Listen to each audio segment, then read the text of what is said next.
doing over here at the moment?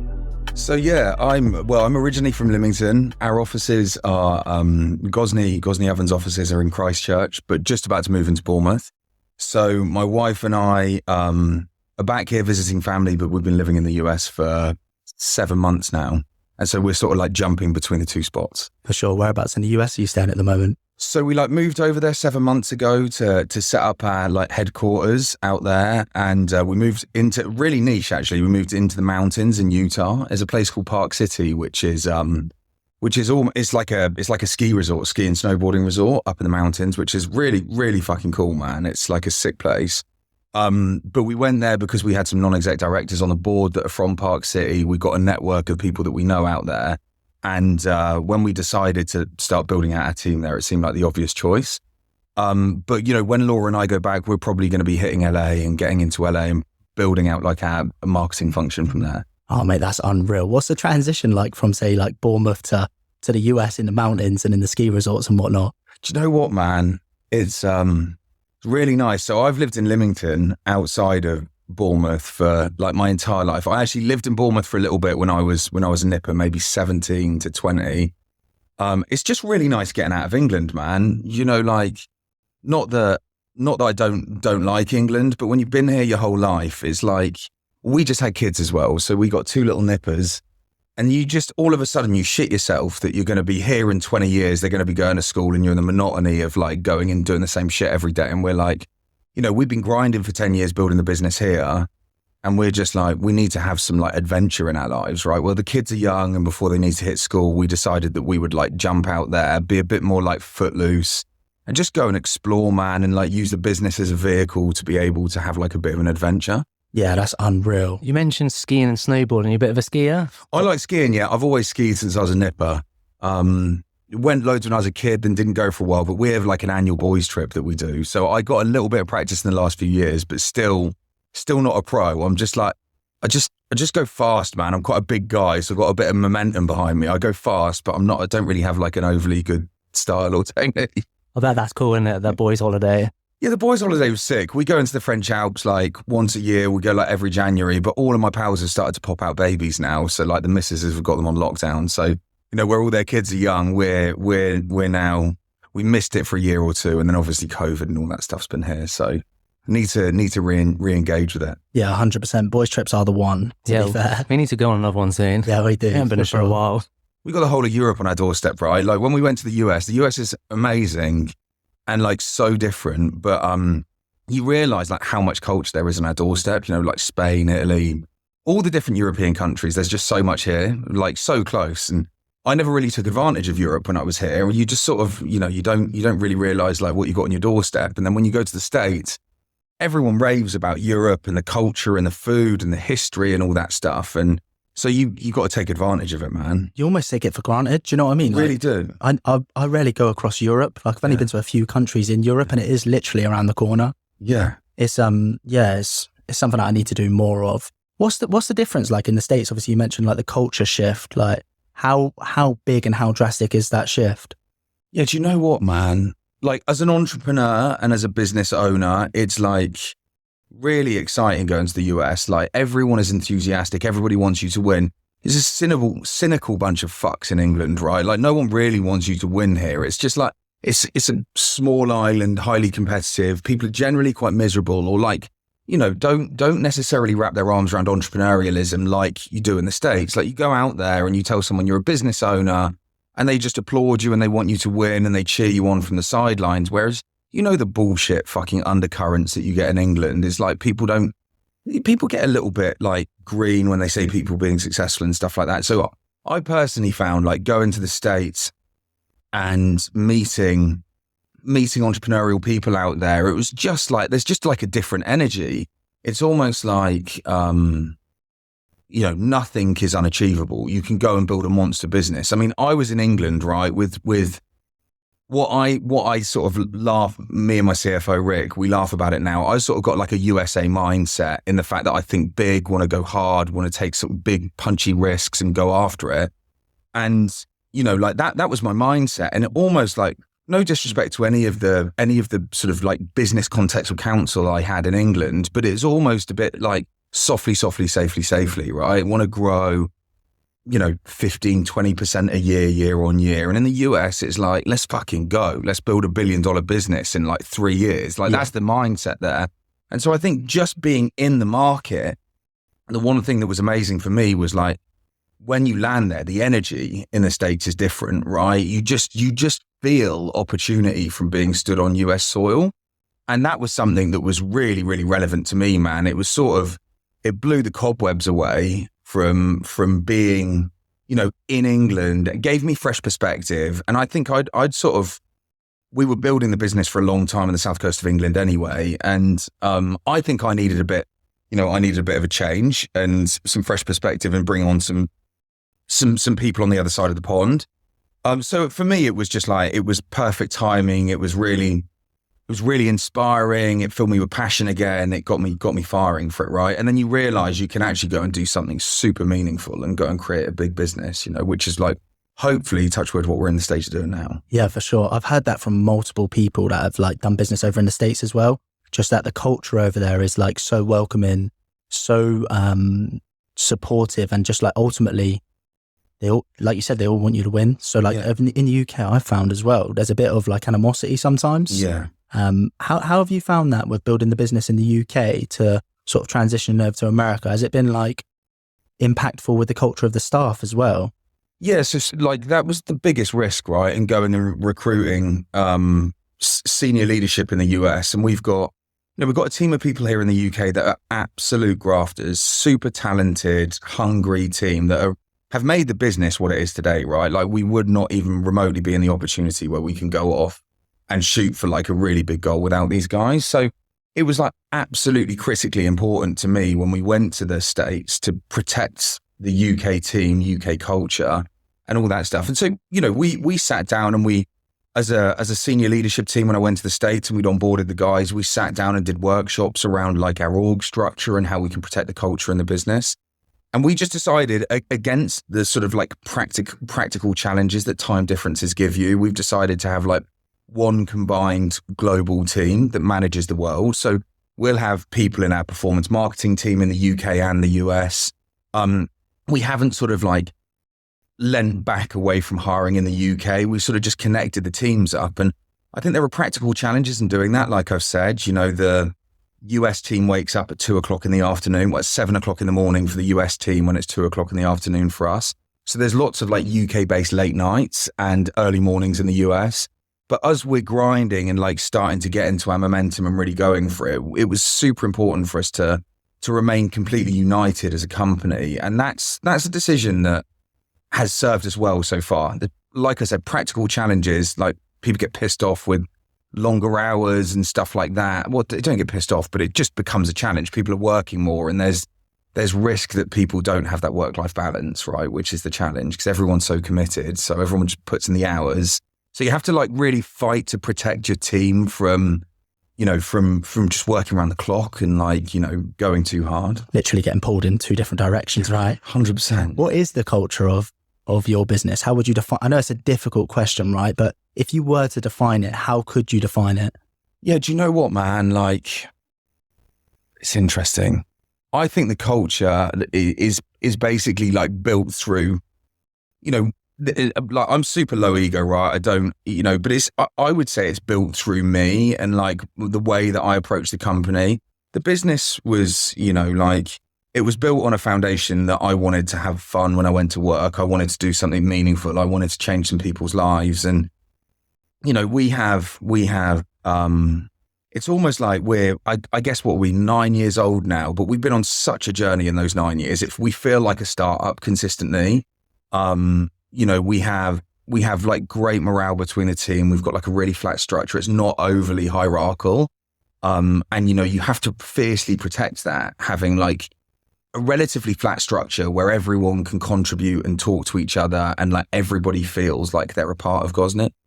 And so, we have cool things, like whenever I'm in the office, I've got my hip hop blazing. Like if anyone moans about it, they shut the fuck up. Like it's hip hop. And, like everyone takes the piss at me. Like fewer people like hip hop as much as me. But it's cool. Like we blaze out food together. We cook together. we share wins together, we commiserate losses together, and which, you know, really, really unified. But I think we sort of had to fight really hard to make sure that we onboard the right people in the business. And over the years, we've had people join that haven't necessarily been culturally ingrained and like the right fits the business. And it creates rifts, man, and it creates waves. And so you have to really, really fight to protect the culture of the business and protect that working environment that makes everybody like determined, hardworking, and really, we all want to win together, right? And that's what we've built. Yeah. What's your go-to hip hop? Oh man, that's a big question. It's tough. So do you know what? As a like, I'm in recovery. I like threw myself into food when I got out of rehab.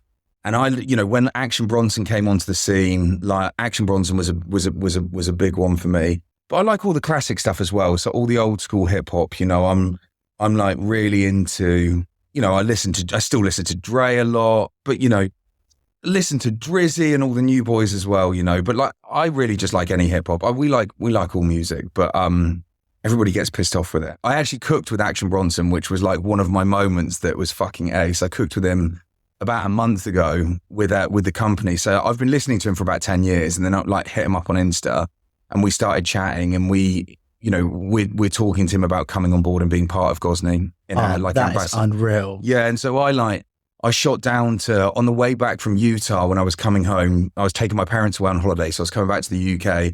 My missus like diverted away with the kids and my mum was with her. And then I went in through Brooklyn and just rocked up, and we were going to cook on Action's roof terrace in his flat, but there was like building works in his building. So we had an oven delivered down there by one of our guys who manages retail in New York for us.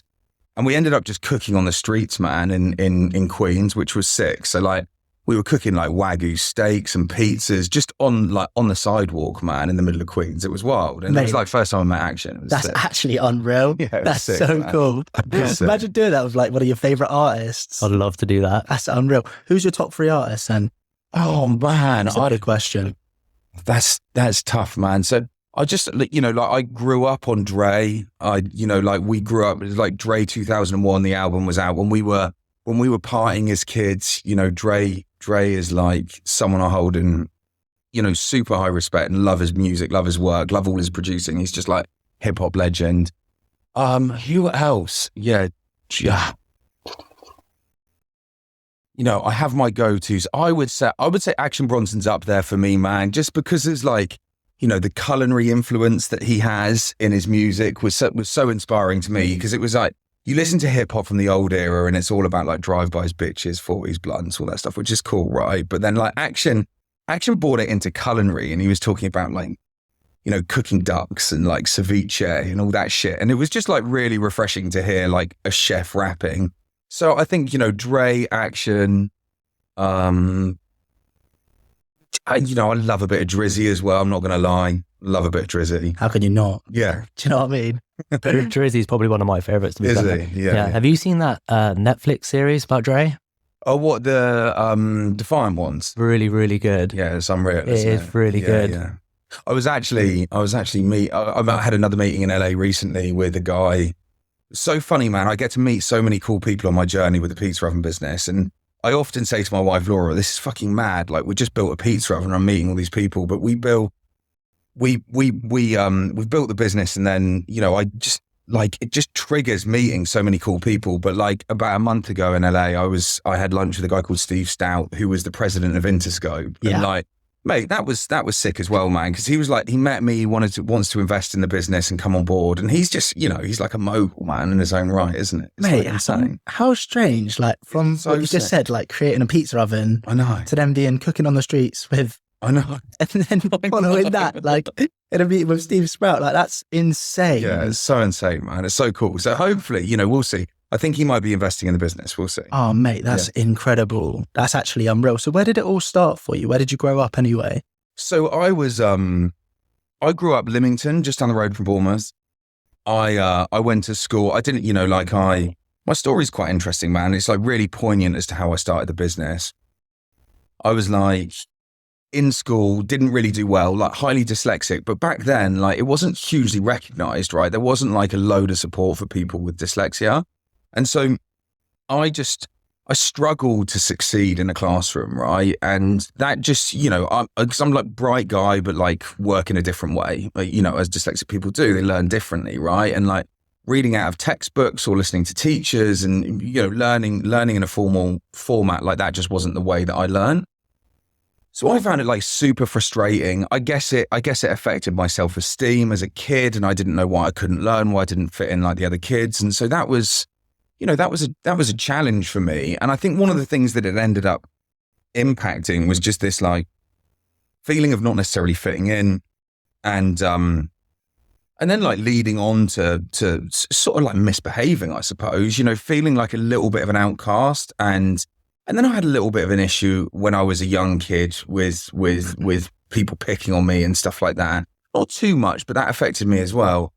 And like culmination of those two things, I think I just kicked off as a kid, started misbehaving and started getting like negative attention, like receiving attention, became a popular kid pretty quickly when my behavior went south, and like playing up in a classroom and all of that. And so as soon as I started getting like attention and popularity through being a naughty little shit, it just escalated, right? And like my behavior just got worse and worse. And I was like kicked out of all the schools that I went to. So what, expelled or? Yeah, expelled from all the schools that I went to.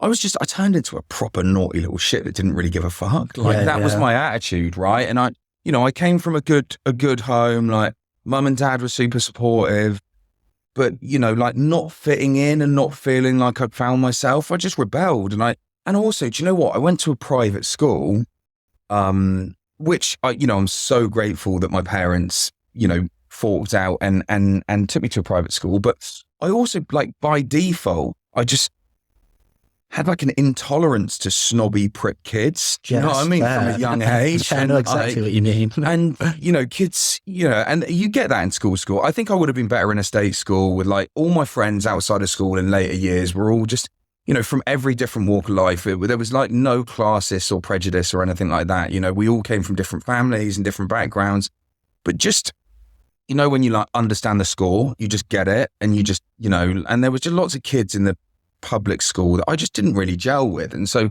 I think part of it for me when I was a nipper was like rebelling against that, not doing overly well in education and not fitting in because these little posh kids, I just felt like I was different, right, from a young age. And so kicked out of my school. What do you remember getting kicked out? Yeah, I remember being naughty. I remember rebelling intentionally and just being like proper naughty when I was like proper young kid. How old are we talking here? So I think when I started getting in trouble, I was probably like 10 years old, something like that. Oh, it's young then. Yeah, and then like got kicked out of my first school and then went to another private school, and I think I did maybe 18 months, 2 years, and then got expelled from that school as well. But I think when I was on the journey of like sort of, becoming a teenager, right, and going through all of that stuff, I mean, my sister's 4 years older. She also like went through a similar thing and like rebelled a little bit and was hanging out with a group of friends that she probably shouldn't have been, that wasn't overly conducive with, like my parents definitely didn't approve.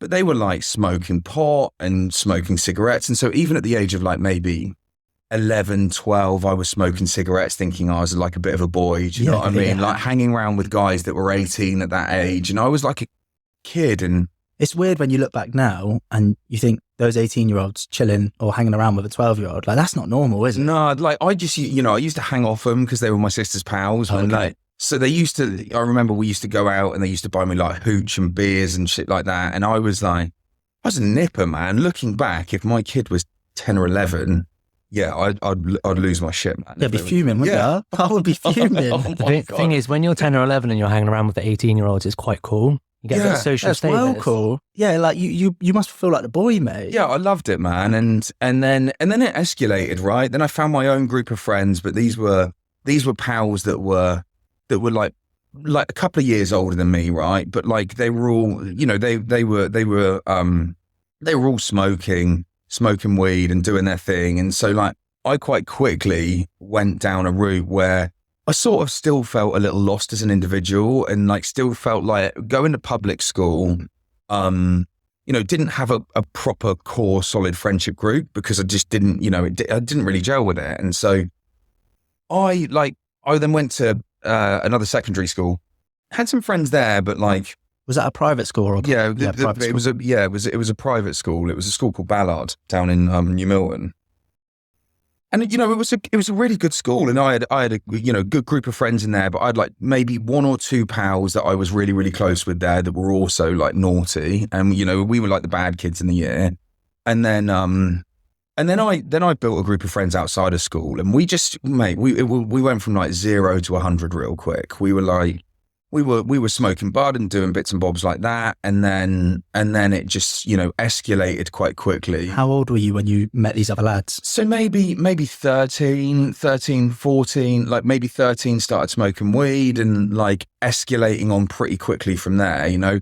Where we were living in the country, down in our local village, there was the older lot in our local village as well. So the older boys, we used to call them. They always used to go down the local pub, and then they used to go down the train station and do their thing, right? They would take harder drugs and all of that stuff.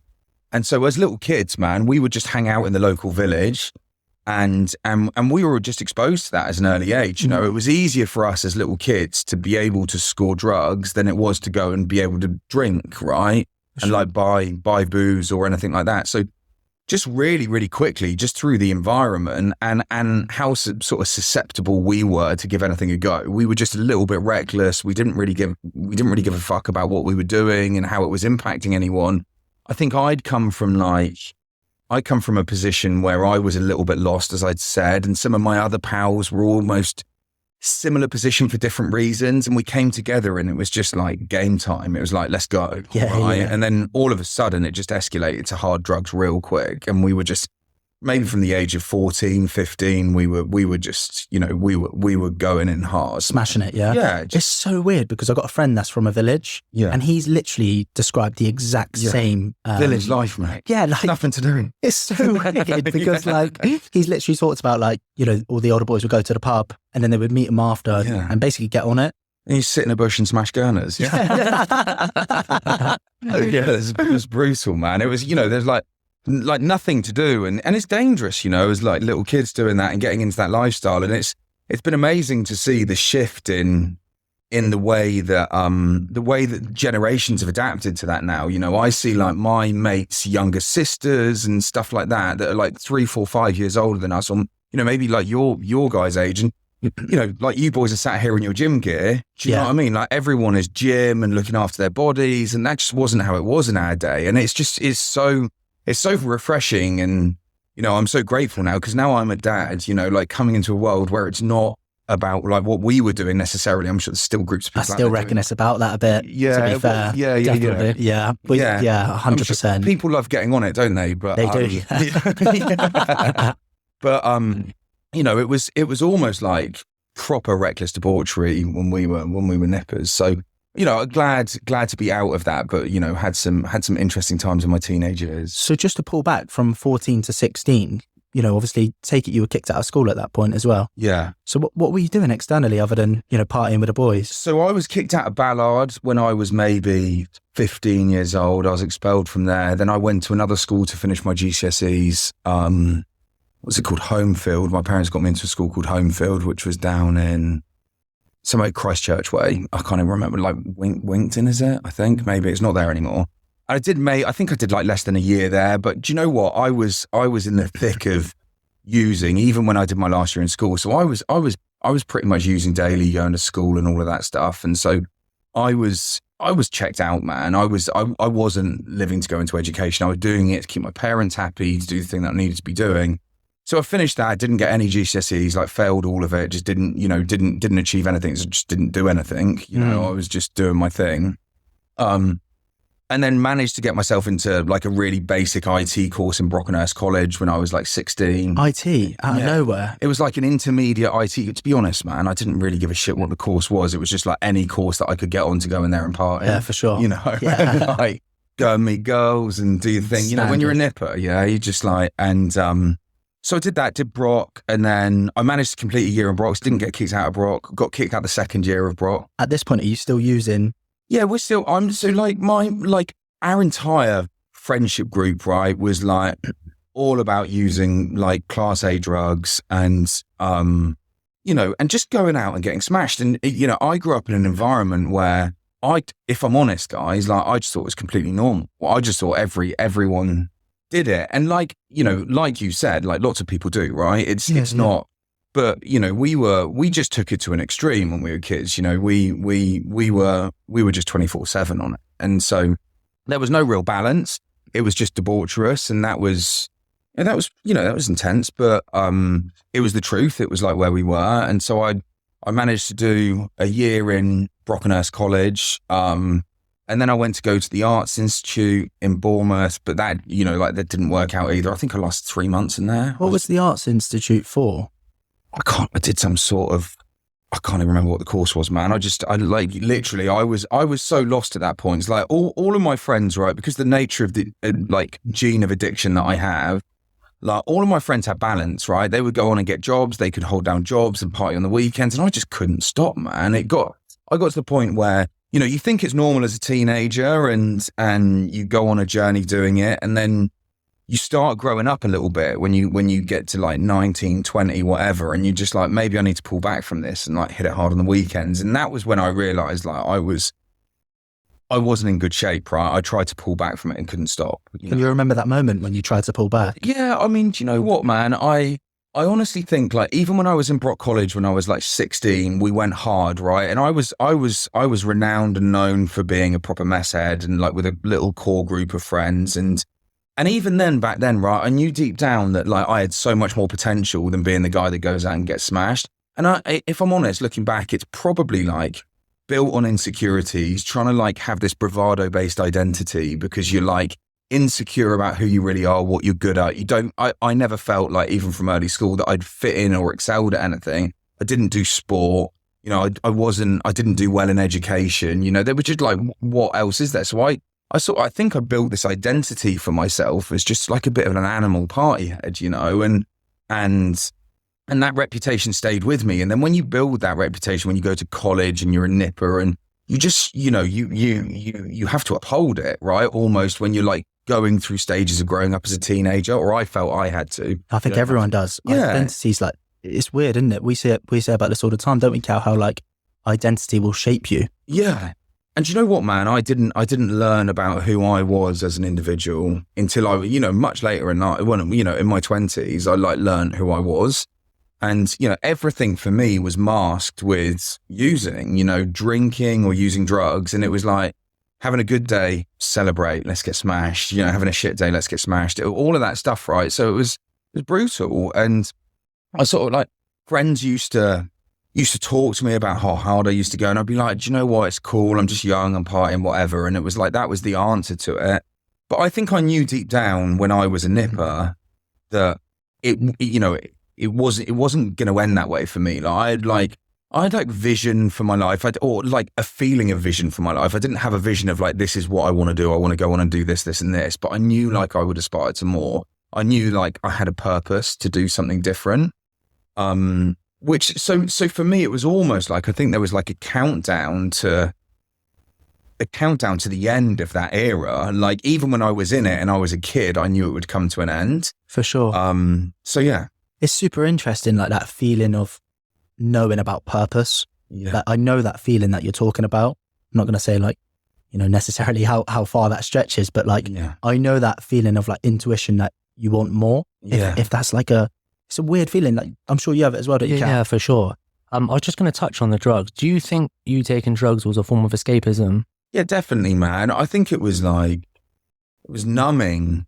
It was, you know, like, well, they call it in the rooms when I got clean and went into CA and AA, call it like a spiritual malady, right? Like you're spiritually bankrupt and you're unhappy and it was something that you can't, before you learn about yourself and you mature and you grow up, you can't really identify what that is. Well, I certainly couldn't anyway. It took me years in treatment to like truly discover myself. But I think it is like numbing stuff. It's escapism. And I think it's like proper cyclical, right? Like I'm sort of like not proud of some of the actions, you know, like the actions that I take as a kid, but the only way to escape from the reality of that for my parents, my parents were like, had a super tough time with me. I was uncontrollable, right? And so you have guilt and a shame associated to that. And so it's almost easier just to mask it with continuing to do what you're doing and not face into it. And so I think that's exactly right, Cal. I think some of it is like numbing an inner pain that you haven't really identified what the problem is. And part of it is just like proper escapism from the reality that you don't want to have to face into those changes and grow up and do all those things to become like a normal fucking human being, right? Were you having to hide it from your family whilst you're going through the drugs? No, I never hid it, man. Like, do you know what? I think, yeah, I mean, I hid it to an extent. I wasn't telling them the nature of what I was up to, but they knew. I was like, we were, yeah, I mean, you couldn't not know, right? Like the whole town that we lived in just literally, weren't fans of like my little group. We were a rowdy, chaotic bunch of teenagers, right? And it was like, so there was no real hiding it. It was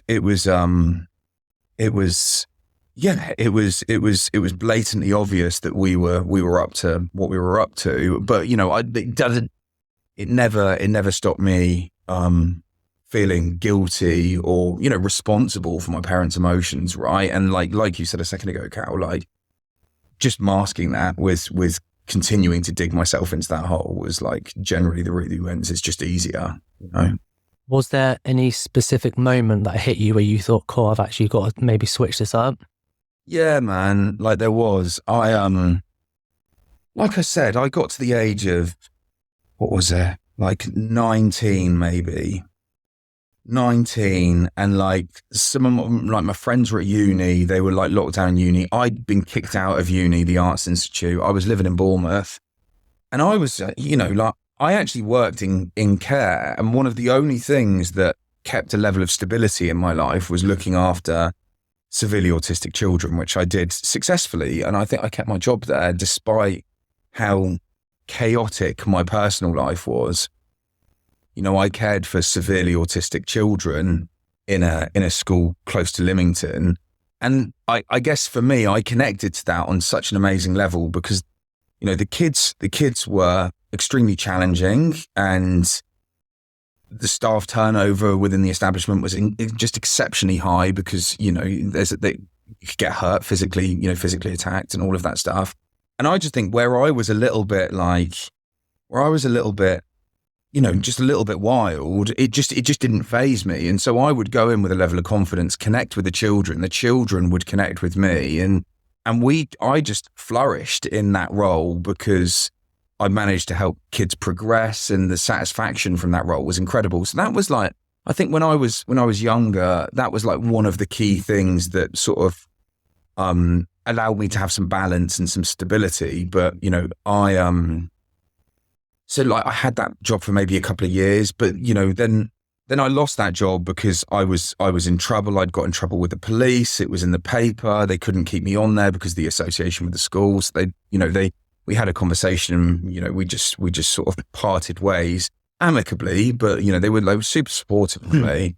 But yeah, and then once that job was gone, right, I was like in Bournemouth, like drinking daily, doing the other bits that I was doing, going pretty hard, partying and all that stuff without any positive structure in my life whatsoever. And it went downhill pretty quick, right? Like the more I tried to stop, like the more, the deeper I would get within the addiction. And then one night in Bournemouth, which was the like ultimate turning point for me, which was maybe when I was the age of 20.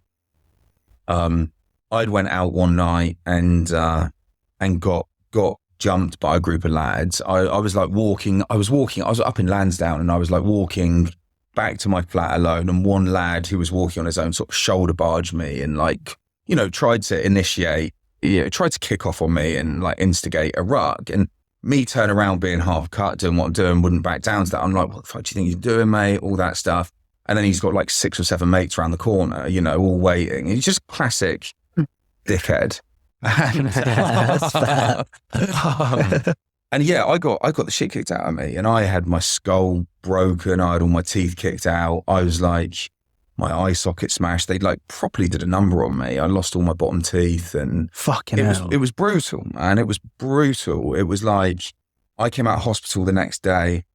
They'd like put my teeth back in my mouth in a hospital. Said I picked my teeth up off the pavement and like went. But after getting like the after idea, getting them knocked out, yeah, I put them in my pocket, went to hospital, and they put them back in my mouth, and then that was just like a downward spiral for me, man. I just like, I was in so much pain. Like my teeth were obviously shattered in my mouth, and I was just in so much pain, and I couldn't eat. And then my drinking just like went out of control. Drinking, drug use went out of control.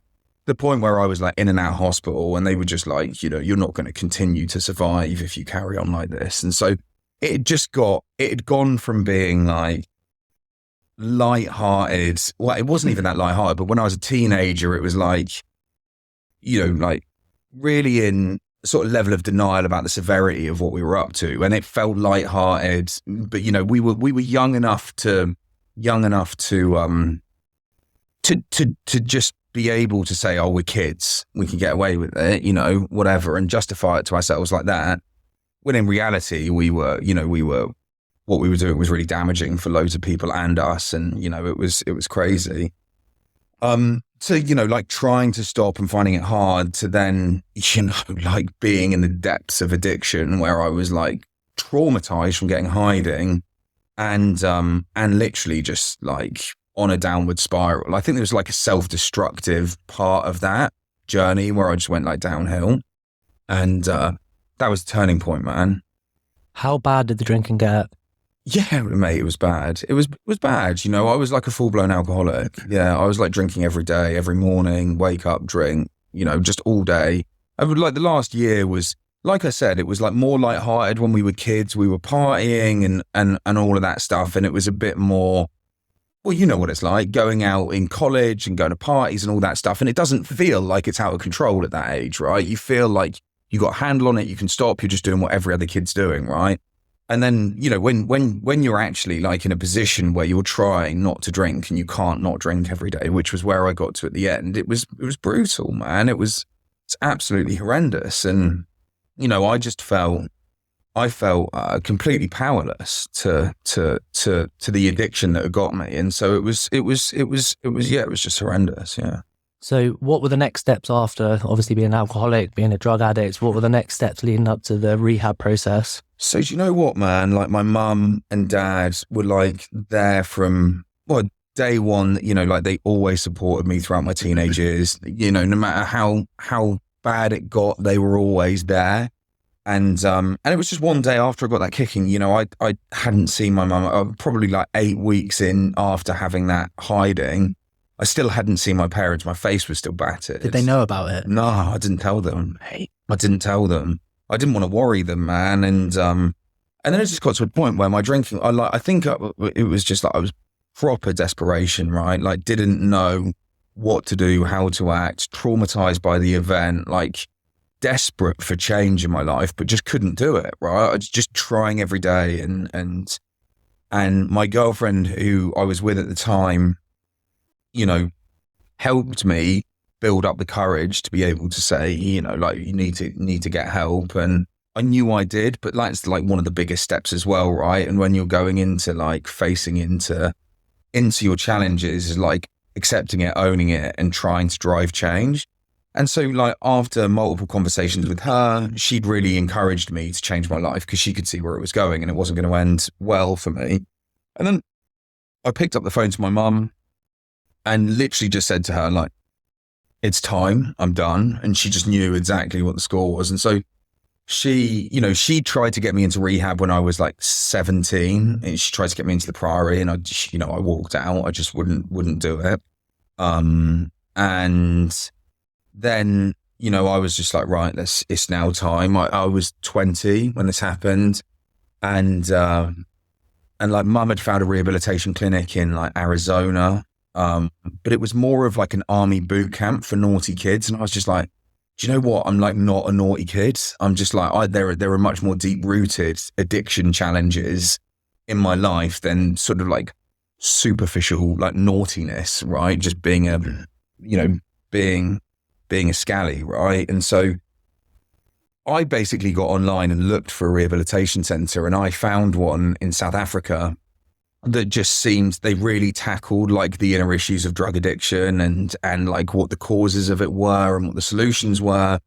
And I read about it and I showed it to my mum, and like within, I think it was literally within like 10 days, we were on a plane to South Africa, and it was like, yeah, that was it, man. It was crazy. It was, What were like the specific things that like shouted out to you from that rehabilitation centre? So do you know what, man? Like I knew that if I'd stayed in England, you know, like I was using extensively, right? Drink and drugs. And I knew if I'd stayed in England and I even remotely had access to calling my pals like a week in, 2 weeks in when it got hard, you know, that was a real risk for me. I was like, whilst I wanted change, right? It's a journey to go on. And so the sort of mindset for me was, I just need to get completely out of England. I need to have my passport taken off me. I need to go somewhere. Sort of like making that commitment at the front end to say, I'm like going away to get better.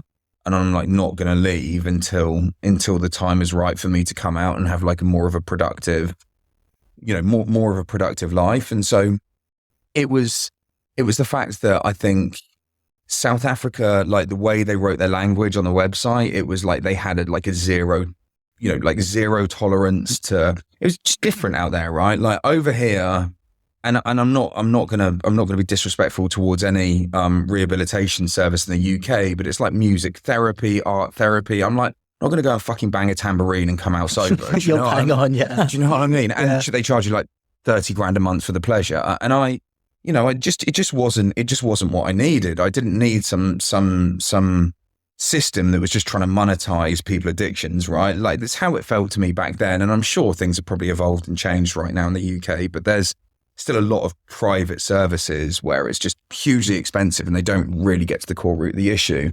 I think what I loved about South Africa was it was, they really, really understood addiction. And I, reading their website, learned stuff about myself. I was like, yeah, that's me.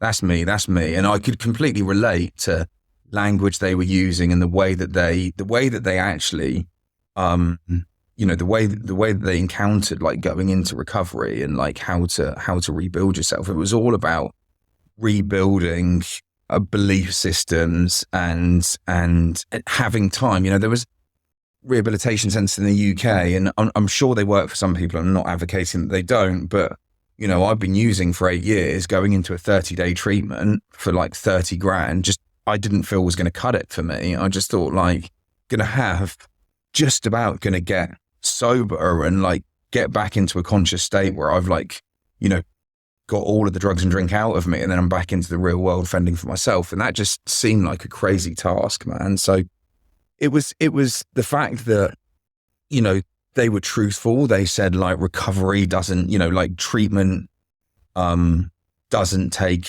30 days, 45 days, you know.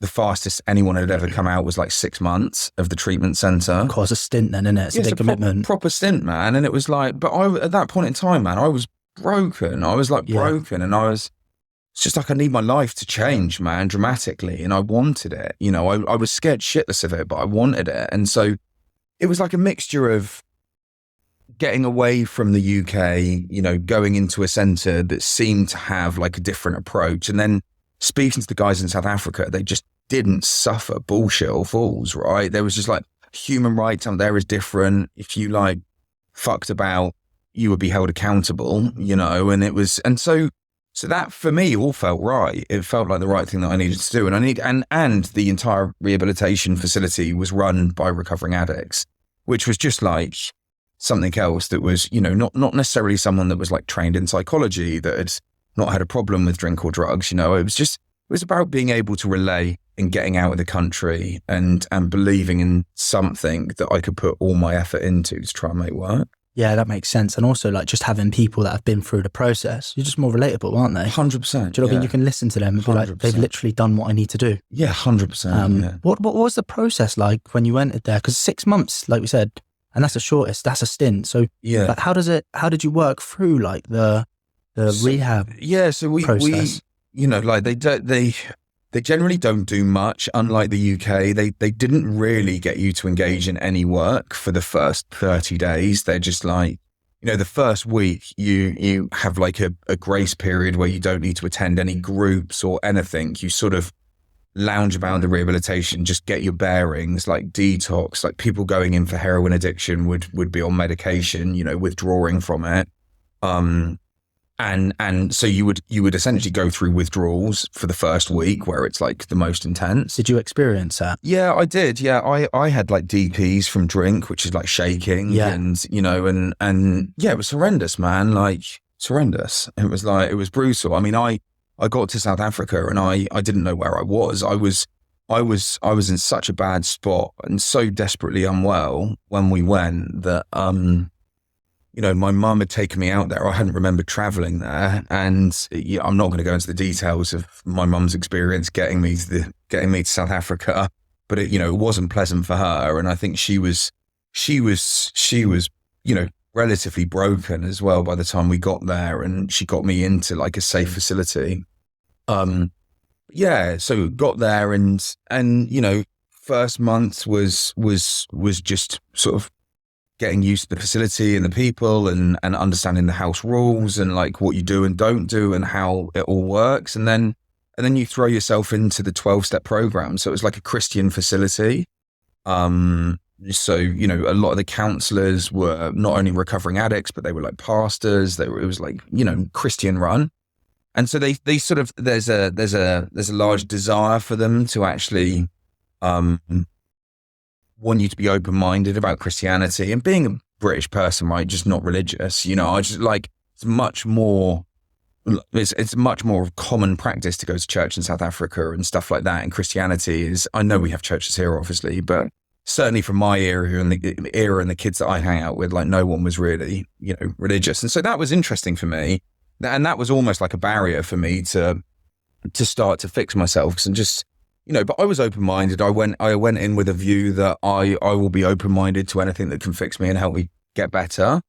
And, Oliver, who was my counselor, who helped save my life, was a pastor, and he'd asked me to be open-minded to like God and Christianity. And so I did. I did the things that he'd asked me to do. I went to like Bible studies that was like a optional thing in the treatment center. I went to various different groups, and after a month of being open-minded to it and doing all the things that he'd asked, like reading passages from the Bible and all that stuff, it was just like, you know what, it's not for me, guys. It's just like, I don't connect with it. It's not my thing. But the 12 steps of recovery was all about like, it's a program based on spiritual principles, right? So believing that there's like a power greater than yourself that can restore you back to sanity and like help you. And when you're struggling, you've got a guardian angel, whatever you want to call it, right? Some people call it God. Some people call it fate. Some people call it heart, instinct, whatever that thing is for you, that, that's what they're essentially trying to get you to find and connect with in treatment. And then you go on a journey going through 12 steps where you basically share every single part of your life and every sort of inner secret that's ever happened to you or you've done to others. And you really like break yourself down and rebuild yourself. Well, everything, man. Oh, that's so intrusive. Like, it's interesting, but at the same time, like, it's full on. It sounds like a lot, right? Did you find faith? You know what? Not in a religious sense. Like I did find like a level of spirituality, I suppose. But for me, it wasn't based on labeling it a religion, right? Like Christian values that they have in treatment is like, don't be a dick to people, be nice, don't be resentful, don't hurt people, like all that, don't cheat on your missus, all the principles that Christian faith follows. Actually just like starting to lead a life where you actually have a moral compass and a moral code. And so things that I learned in treatment were be nice to people, don't harbor resentments, apologize when you're in the wrong, just really basic fundamentals that you would expect to just have ingrained, right? Like the sort of things that you would expect as you grow up and have children to teach your kids. And I just started living by those, being respectful to people. And I honestly felt like my higher power, because they talk about, in recovery, they talk about like having an inner addict, you know, like your head versus like this inner addict that's doing press ups in you. And, you know, you've got sort of like this part of your makeup that acts not in your interests, right? So your head sometimes can take you on journeys and various things like that. So it's quite an interesting way of looking at it. But what I started believing in was like my sort of, my conscience, I suppose, became like my higher power, like truly knowing in your heart the right thing to do. And, you know, like when you build a set of like moral guidelines and a moral compass and you know right from wrong, if you do something that you know is wrong, just like apologize for it, or, you know, like, and that was basically how I started to live my life. And I guess my ethos for living my life now is just about positivity, right? It's about being a good person. It's like leading a positive lifestyle and allowing that like positivity that you give out to be reflective and come back to you. And I suppose that's the way that I have built my life in recovery. You know, I'm like 15 years clean now. So I left treatment, and that was 15 years ago. How was that moment when you left treatment and you were clean for, how long did it take you firstly? So I was in treatment for just shy of 8 months when I was in, and, you know, it was a long 8 months, but also, you know, one of the hardest and one of the happiest times of my life. You know, it was like, I had like the temptations of addiction and all the negativity that lifestyle brought, you know, like getting in trouble with the police and, you know, getting up to no good and doing whatever you do when you're like inebriated that is not right, like illegal or destructive or whatever, like all of that shit's taken away from you, you know, like you don't have a choice to do that. So it was almost like, that's like proper graft as well, living a lifestyle like that. Stressful, right? Right? Yeah, it's hard work and it's stressful. You wake up every morning like, shit, what did I do last night? Like, that's a horrible feeling, isn't it? I hate that feeling more than anything. I do not miss that. And yeah, so it was like amazing in the respect that you're going through a life-changing journey with other people that have like different paths, but you're all in this same journey together. So I met some incredible people in treatment that will be forever dear in my heart. And that's the sort of positive side of it. The negative side of it is that you deep into every like dark corner of your history and your life, and you pull stuff up to the surface that, you know, is difficult, you know, which is part of the stuff that you need to talk about to be able to like rebuild certain programs and the way that you think about things to be able to get through and build on a solid lifestyle. So there's an element of it where you're relieved to be in a safe environment, and there's an element of it where it's like the most brutal environment in the world because you're like have all these emotions coming to the surface that are so challenging to deal with, right? For sure. And what did you pull out? Not in detail, but like what did you learn about yourself in that moment?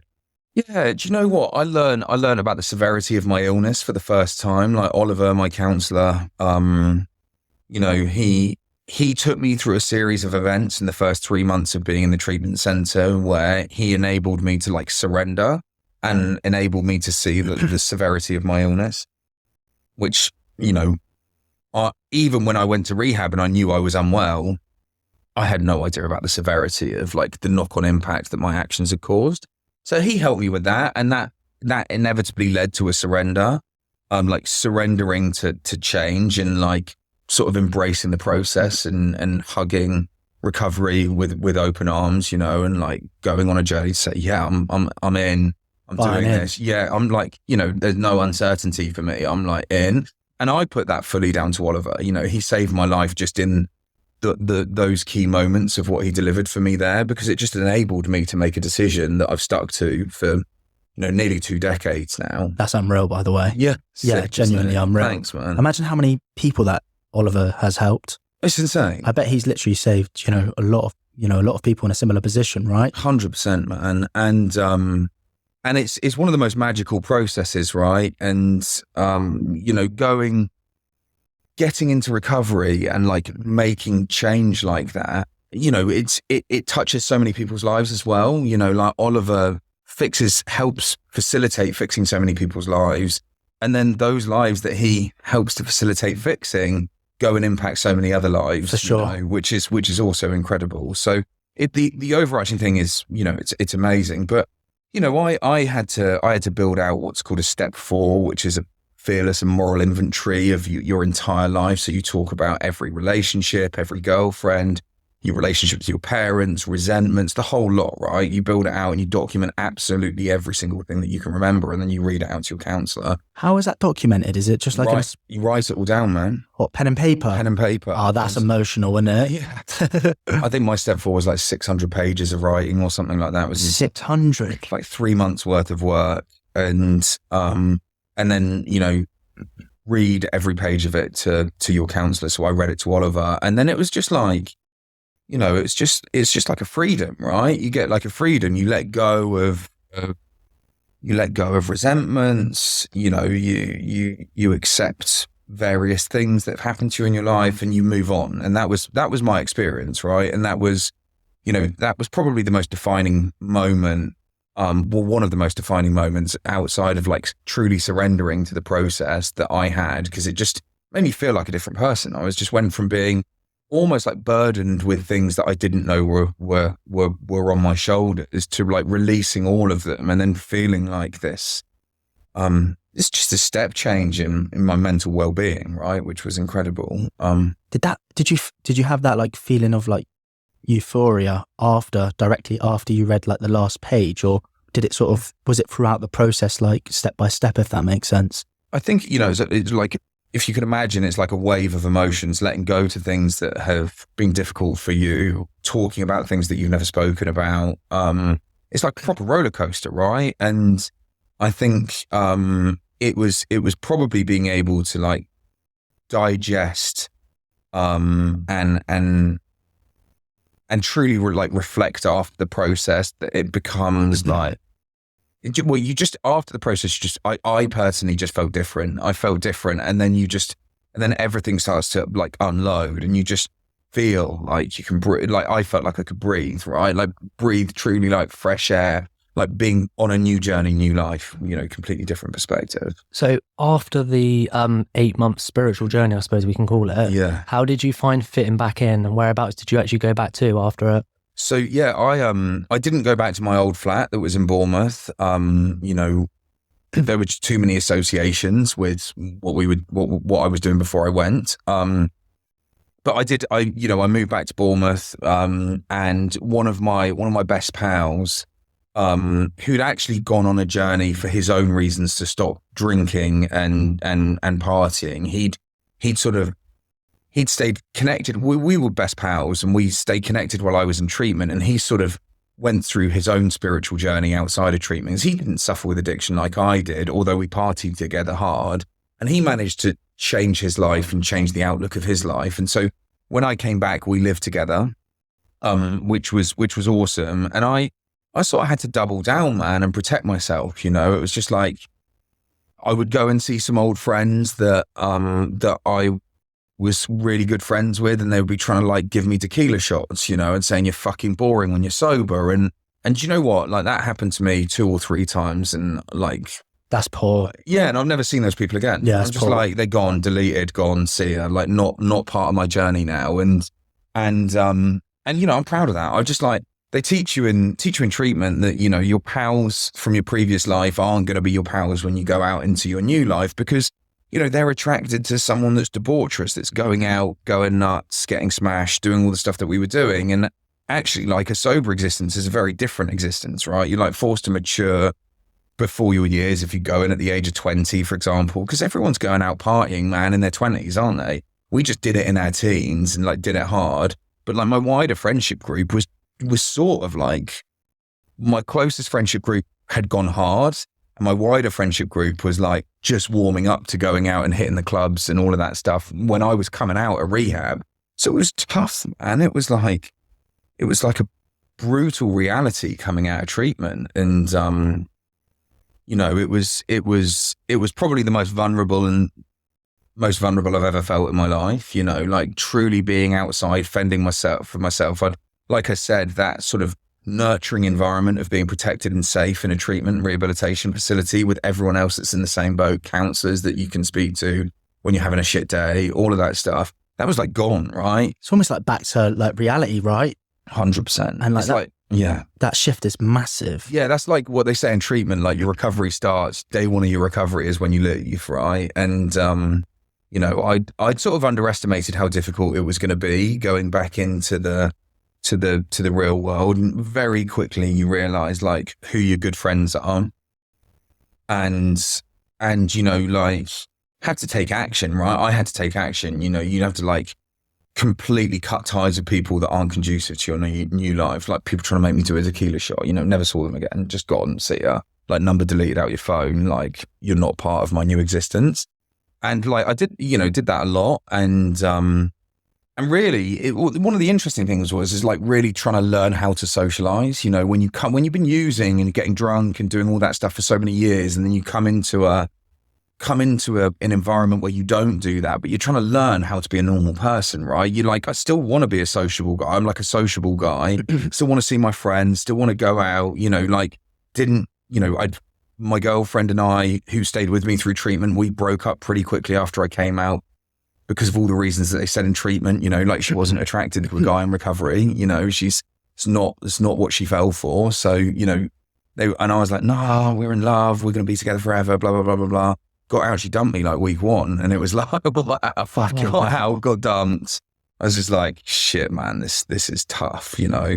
But it's like all for the best, right? It's for like, sure. But in the moment, it doesn't feel like that, right? No, it's brutal, man. You feel like lonely, isolated, suffocated, vulnerable, all those things, right? And I just was like fiercely determined to not ever drink or do drugs again, just fiercely determined. And I think like that's one of the skills that I have is like when I set my mind to something, I'll do it. I'll just do it. I like graft it out and like go through it. And so I did, but there was some defining points that led me on to growing the business in this journey, which were really poignant to me. Was, you know, like I sort of threw myself into cooking as a way of socializing with my pals. And, you know, like we would do sort of like big feasts, and rather than like drinking, what was really interesting is I was still so like protective of having like a normal lifestyle that I would say to my friends, look, you can drink beers around me. It's fine. You know, like you can do your thing. And actually like my true closest friends just didn't, they never did. Like,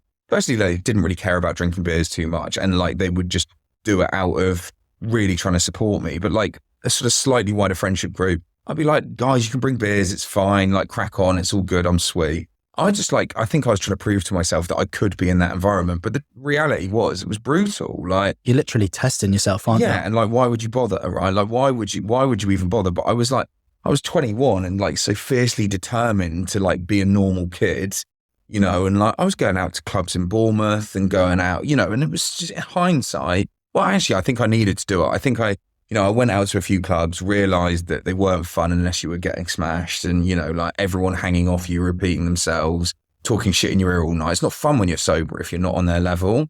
And so quite quickly realized that going out clubbing and doing all that stuff just wasn't the right decision for me. I didn't enjoy it. And, you know, it was adding no benefit. And so, you know, I threw myself into cooking and made pizzas in our conventional oven for my pals one evening. You know, we go on, we almost, do you guys remember Man v Food? You know, yeah, of course, man. Yeah. So it was almost like that. That was our vibe, right? Like we went on a journey to like cook wild stuff like giant burgers and stuff like that. And we just, you know, we were sort of super creative and we set ourselves challenges and just had loads of fun, man. And how many of you were doing that? Mate, there was a tiny little group of us, like 4 or 5 of us. Oh, it's perfect though, yeah, isn't it? It was great. And like such close friends. And then one evening we made pizzas and like they were a bit soggy and shit coming out of the conventional oven. And I just said to my 2 pals, Owen and Lee, who were with me, and Laura, who's my wife now, but was my girlfriend, I'm going to build a pizza oven in the garden. I'm going to get a pizza oven for the garden. That was it. I just made a couple of pizzas. They were shit. Excuse me. And I was like, I'm gonna go and buy a pizza oven for the garden. And I went online and they were like 3-4 grand for a pizza oven for the garden. You had to import them from Italy and all this stuff. I was like, shit, man, I can't spend that. So I like researched how to build one out of bricks, and literally the next day started digging foundations. I was what? Yeah, I know. My missus at the time, right, was just like, I was like laboring. I was laboring for a pal of mine who'd set up a solar company. I was like, I was just doing, you know, the odd job for him, putting solar panels on roofs and shit like that, making no money, man. I was broke, and Laura, my missus at the time, she was working in London, but the nature of her work, you know, she would get booked for some jobs, and then she would have like a month of no work, and so we were broke, man. And then when I said to Laura, like, I'm going to build a pizza oven in the garden by fibre, she's just like, you're a fucking idiot, basically. Like, we've got no money. It's a pretty fair shout from her in the moment, isn't it? And I like to do what I want to do. I'm like strong-willed, and I managed to convince her that it was going to be super cheap and I could do it for a couple of £100 or whatever. The reality is it ended up costing, I don't know, like £1,500 or something when we didn't have any money. But it was like, literally started digging foundations the day after our pizza session, and then within a week I built this like monstrosity of an oven. It was so fucking ugly. It was Paint like a picture. What did it look like? Mate, it was like this rendered square base. It was like this brick blockwork base, and then I basically build a big sandcastle, right? Like an igloo shaped sandcastle, and you put like a matting over the top of it, and then you like lay bricks on it and point the bricks out. So you knock up cement, you lay bricks all over the sand igloo, and then you've got a little opening in a doorway. It just looks identical to an igloo, right?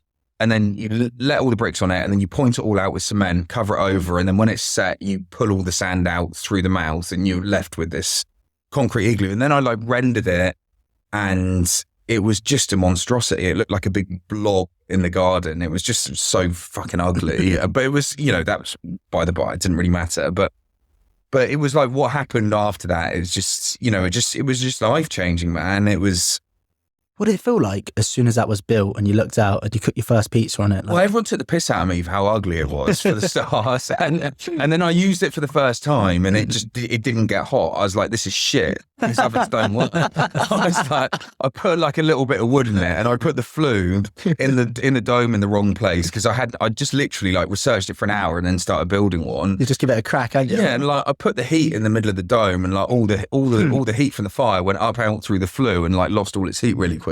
And like later learned that you're meant to put like the flue on the outside, just in the entranceway, so it like has to come down to go up the flue. But you know, like after like a couple of attempts of using it, I was just like, I've just spent a week building this and it doesn't work. This is shit. And then I realized like I needed to use a dry wood, and it then just ate loads of wood because the flue was in the wrong place. Then when I got the thing hot, man, it was a game changer. We like made dough, and I remember cooking my first pizza in it, and we had a big roaring fire in there, and you cook your pizza like on the stone floor next to the fire. And I just like launched the pizza in, and you just see it like explode. And in 10 seconds, all the crusts like triple in size. And then you've got this like perfectly crispy, amazing, just like insane pizza cooked in like 60 seconds that you fly out. And then that was just game changing, man. That changed everything for us, because it was like all my pals were coming over for these big cook-offs, right? And we were doing all that stuff. But then, you know, the pals that were bringing beers, they continued to bring beers, and I introduced them to the wood-fired oven, and they weren't commonly known in the UK at that time. They were like used in restaurants, and, you know, they just weren't known like they're known today, obviously. But then, you know, like the sort of participation, connection and community that it built through like using the oven, like all my friends were blown away with the way it cooked a pizza. And so I would make dough, they would bring toppings, everyone would roll out their own pizza and cook their own. And then we would just sit in the garden for hours on end, like creating different like Nutella sweet pizzas and like just all sorts of stuff, right?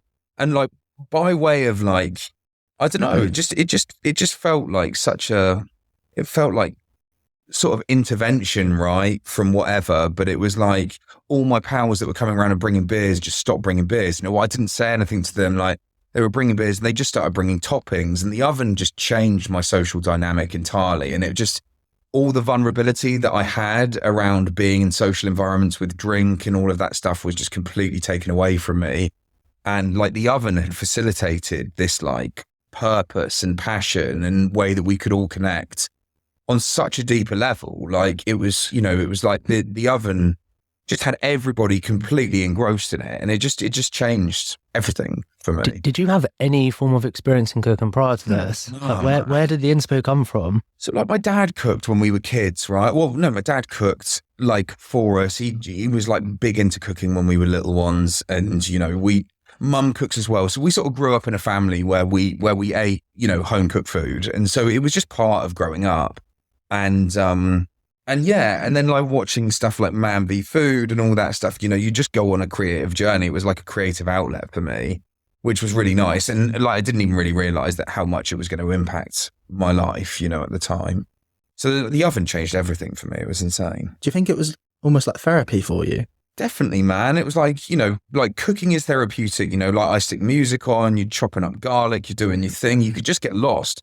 Whereas like one of those, it's almost like only other things I can relate it to, like going fishing or going skiing, for example, or surfing, when you're like so caught up in, so engrossed in the moment of what you're doing that like everything in the world disappears and you just like lose yourself.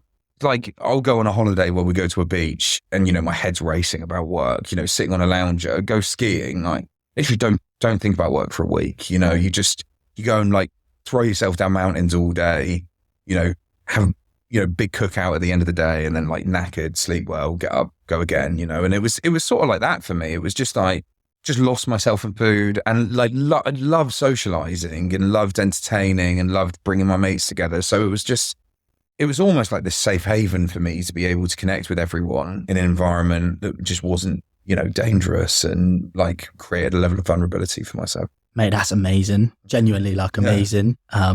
It's so weird because you mentioned like intervention. Yeah. Like it seemed like it was like the perfect timing, right? It really did, man. And then the knock-on impact of like everything, like turning it into a business and having a business founded on something that's like so much more entrenched than just like the ideation of making money, right? It was just like, it was so unbelievably poignant to my life, like bringing people together, community, cooking, therapy, all that stuff, that it was like, just, it's almost like wood-fired cooking. The oven had saved my life in the early stages of my recovery. And then I was just building a business, sharing that, like the joy that it had brought me. And so it's just really easy to work long hours and dive into it and go hard after it. It's genuinely like unbelievable. Like it's unreal, isn't it? It's really cool to listen to.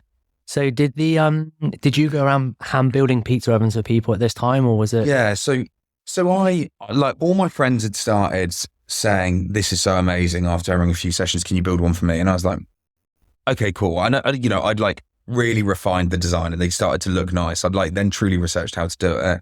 And so I started building hand-built brick ovens for people and then sort of realized that there was like no scalability to that as a business, right? Like building them was taking me like a week to 10 days. It was expensive to do.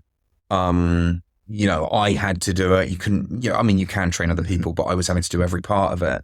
And I just realized that there was like no scalability to turning it into a business and had to do it slightly differently, which is like when the Stone Bake Oven Company, the first business that I built, was born, I'd spent probably at that point, I'd spent like 4, 5, 6 months heavily researching like engineering of the way that ovens were built, like the sort of thermodynamics, the material composition, high heat cement, all the castables and clay that they use to make them. And I basically, after all that research, I got a $5,000 loan from my mum.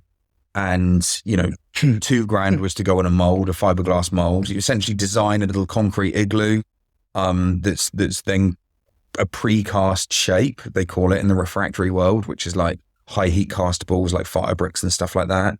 So you design a mold and then found a manufacturer that would essentially fill my mold, vibrate it and cure it for me, which gives you like a manufactured little concrete igloo, right? Which was, the view was that I would build that, I'd find a manufacturer that would cast it for me and ship it direct to a customer on a pallet.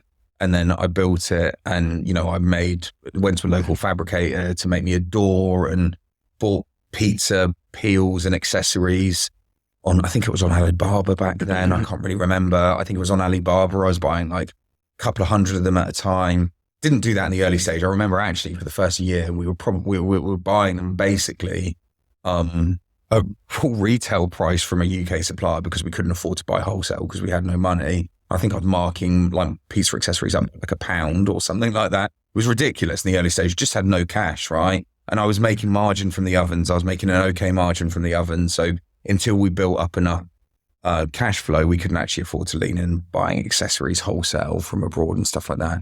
But yeah, so we built hand-built brick ovens. That sort of like led to me learning, researching, and then designing my first ever oven. And that was where the business was born. And I think that was, 2011?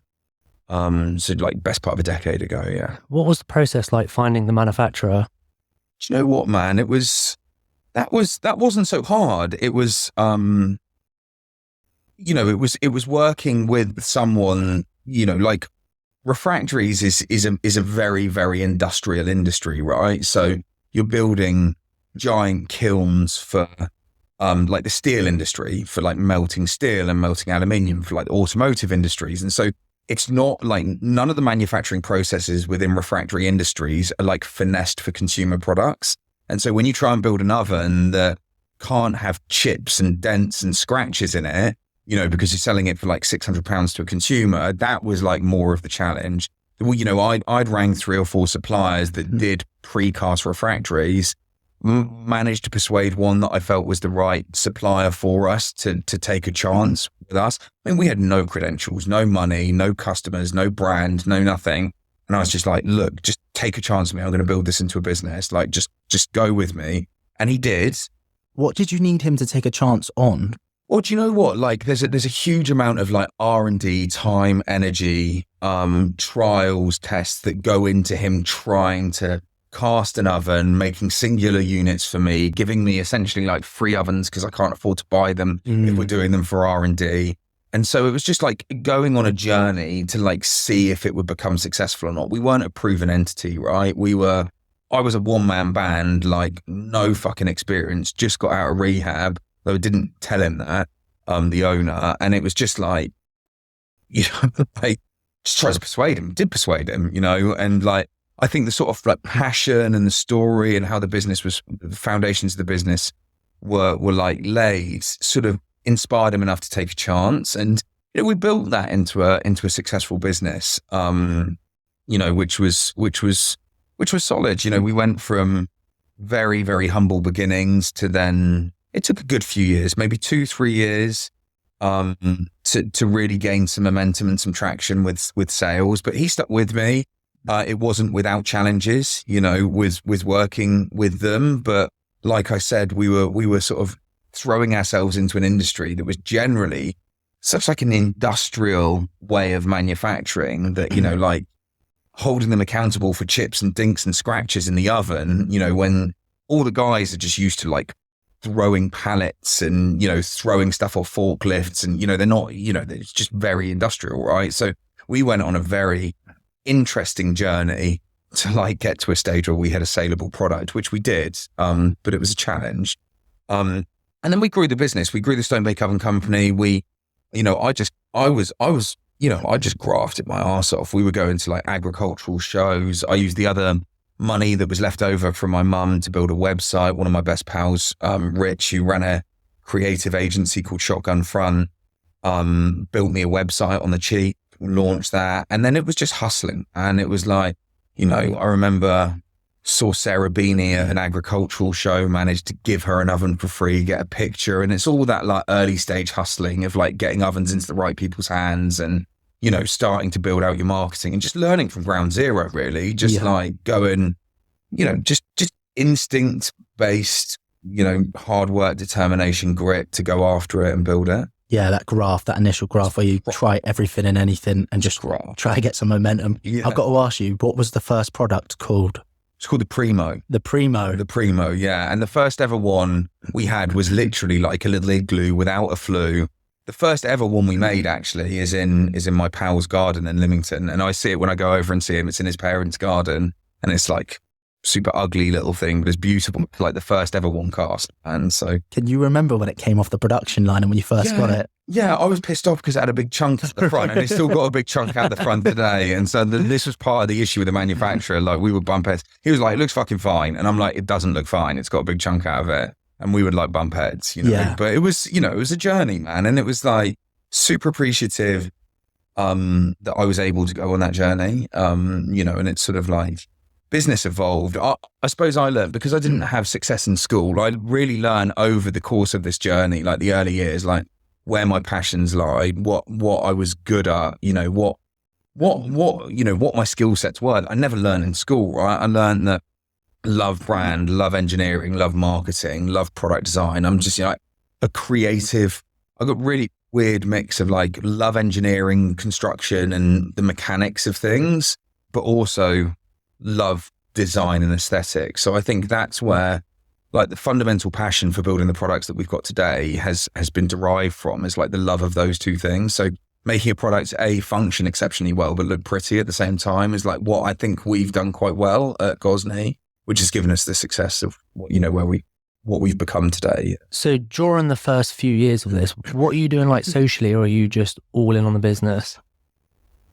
All in on the business for a decade. I've come up for air about 3 months ago for the first time. It's like honestly what it feels like. I've been head down graft, for 10 years. That's honestly what it feels like. Obviously socialize, like have friends over, but like my girlfriend started working with me, Laura, about 6 months after we launched the business. How was that? Amazing. She's incredible. She's tolerant and she's got patience. That's needed, right?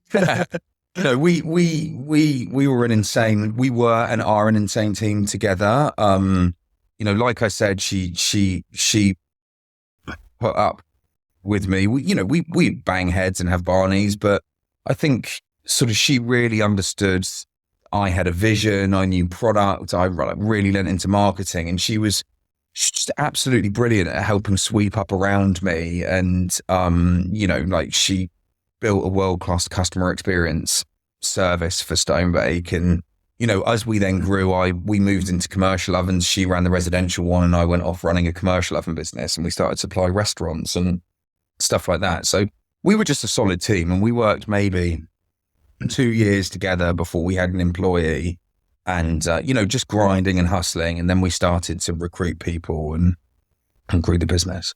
At that 2-year mark, when you said that you started gaining momentum, what was the catalyst which sort of, I guess, began that, if that makes sense? Yeah, 100%, man. Like there's always a little bit of luck with these things, right? And I think there's been some interesting things that have happened in our journey.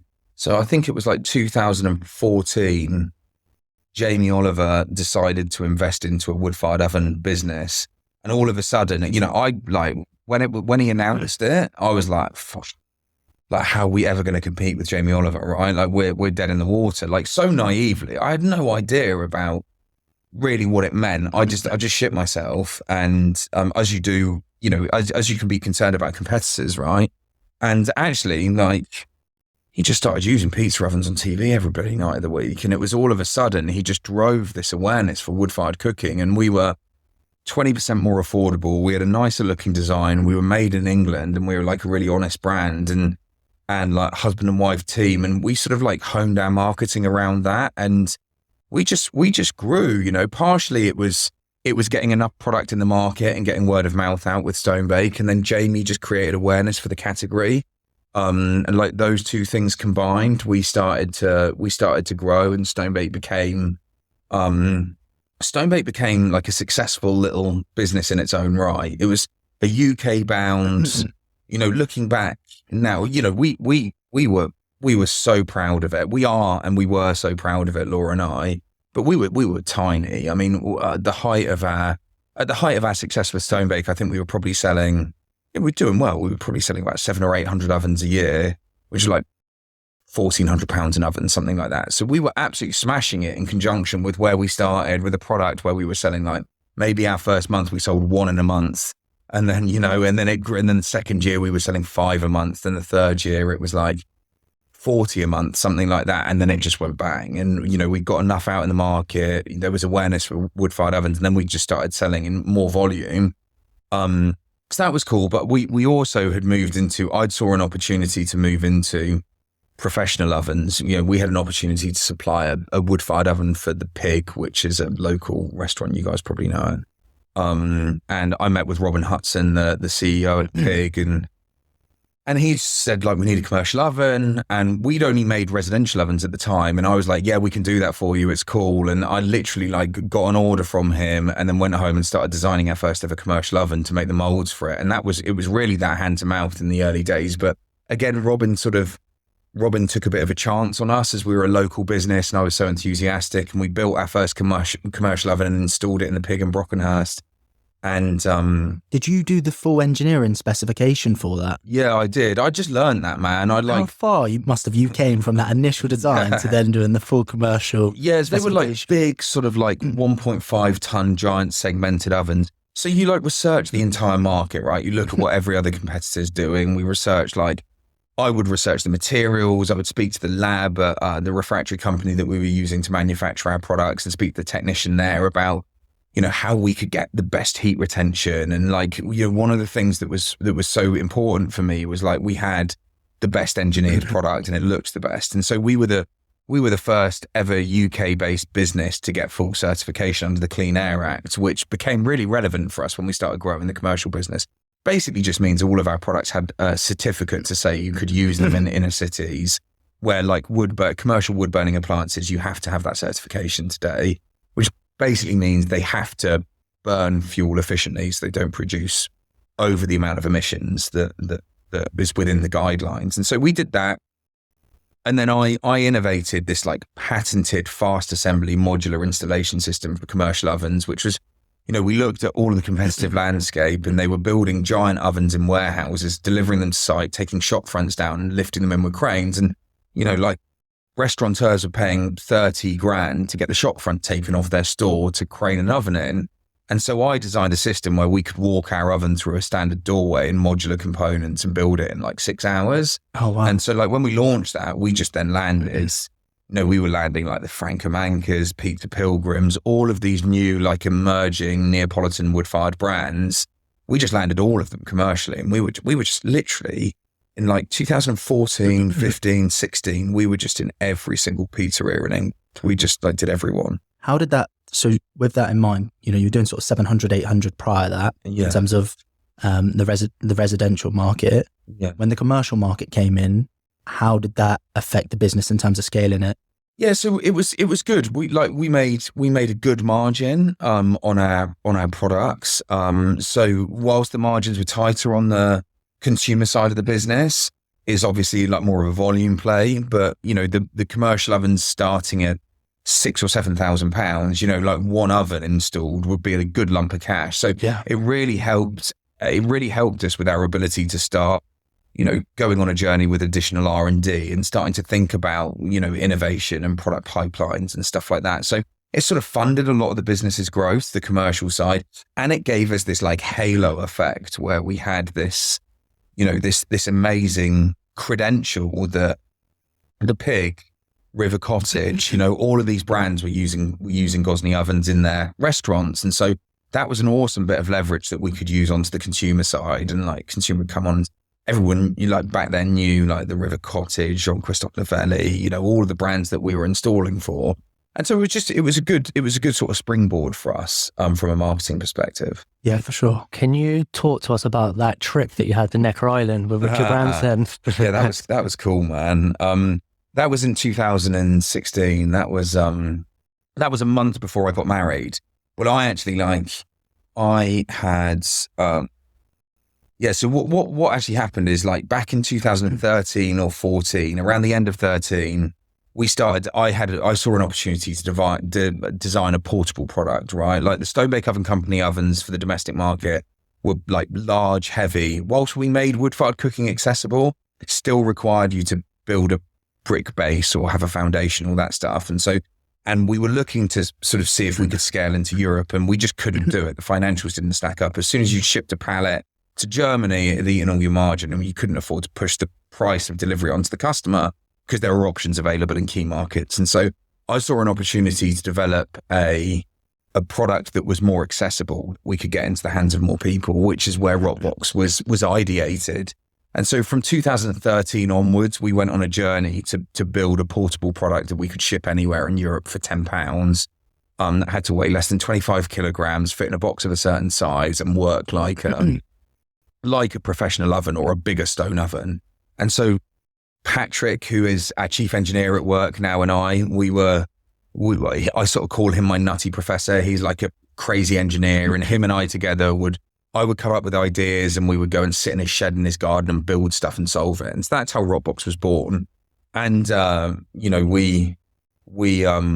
it took us 2.5, 3 years to design Rockbox to where it is today. And then point that's relevant about Richard was when we were launching Rockbox, we were just like, how are we going to launch this with no money, right? Like we had no marketing budget to launch it. And I actually joined us into a competition called Pitch to Rich. It was the first ever competition that Richard Branson had hosted, which was like, if you won, you receive some funding, some mentorship from Virgin and all that stuff. It's great. But I actually I cared less about the prize. I cared more about the PR. And so we went on a journey going into that competition. We didn't win. I think we got to the semi-finals or something like that. And, but the knock-on impact of what that did for us, which was exactly the goal of what we were trying to do, we were sort of advertising Rockbox with a countdown to when we would launch it. And we launched it on Indiegogo, which is like Kickstarter. You guys probably know that. Which is, you launch it to consumers, and we didn't have the money to finance it, but consumers would get a discount. They would buy it early. They would wait a longer period of time for you to be able to deliver it to them. So we were going to launch on Indiegogo, but we just needed to create hype. And so I joined the Virgin competition. We got to the semi-final, like I said, and then came out of it. And Richard emailed me and basically said to me, thank you for being such a key contributor to the first competition. Sent me a really nice message. It was really nice to receive.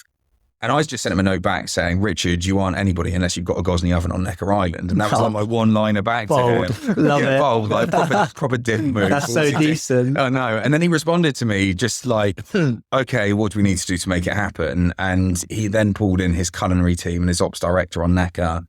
And I chatted to them, and we managed to secure, like they financed it. We gave him the oven for free, the first oven for free. He's actually bought 5 of them, I think now. But we gave him the first oven for free, but they agreed to pay for us to go over and install it, the shipping and all of that stuff. So it was great. And yeah, and I sort of like put my hand in the air as like chief labourer. Like our install team, our two installers, Mark and Mark at the time, went over to install it, and I was just like, I'm going for the journey. I'm going to go and help. And it was amazing, man. Like we were there we were on Necker for like 3 or 4 days, put the oven in, got a look under the bonnet of Necker, and it was wild, man. I think when we got there, Natalie Imbruglia was there. Like she was one of the first people to say hi to me when I walked onto the island, which was just weird. And then, what's his name? Townsend out of Queen was playing the drums in the bar on the first night. He was the lead guitarist in Queen, was on the drum kit. And it was just like the fucking surreal experience, right? Where you go into this like island, and you just the vibe, the energy, and everything was so different, right? It was just a wild place. Yeah. With that being so close to your wedding, what did your girlfriend say about that? She was nervous, right? Like I went out there and I literally had to like leave Necker, come home, get back for 2 days, and then get on a flight. We got married in Indonesia and Bali. And like, it's notorious in the Caribbean for flights to be delayed and cancelled and all that stuff. So she was just like, you're leaving, you're cutting this fine. But like, got back, it was fine. It was all good. And since then, we built a really good relationship with Richard and his team on Necker. We sent them out rock boxes and domes, and Richard's got our bigger ovens in his houses out there and stuff like that. So it's really cool. How did you find Bali? Bali's insane. I've been like 5 times, just absolutely loved it. We went there once.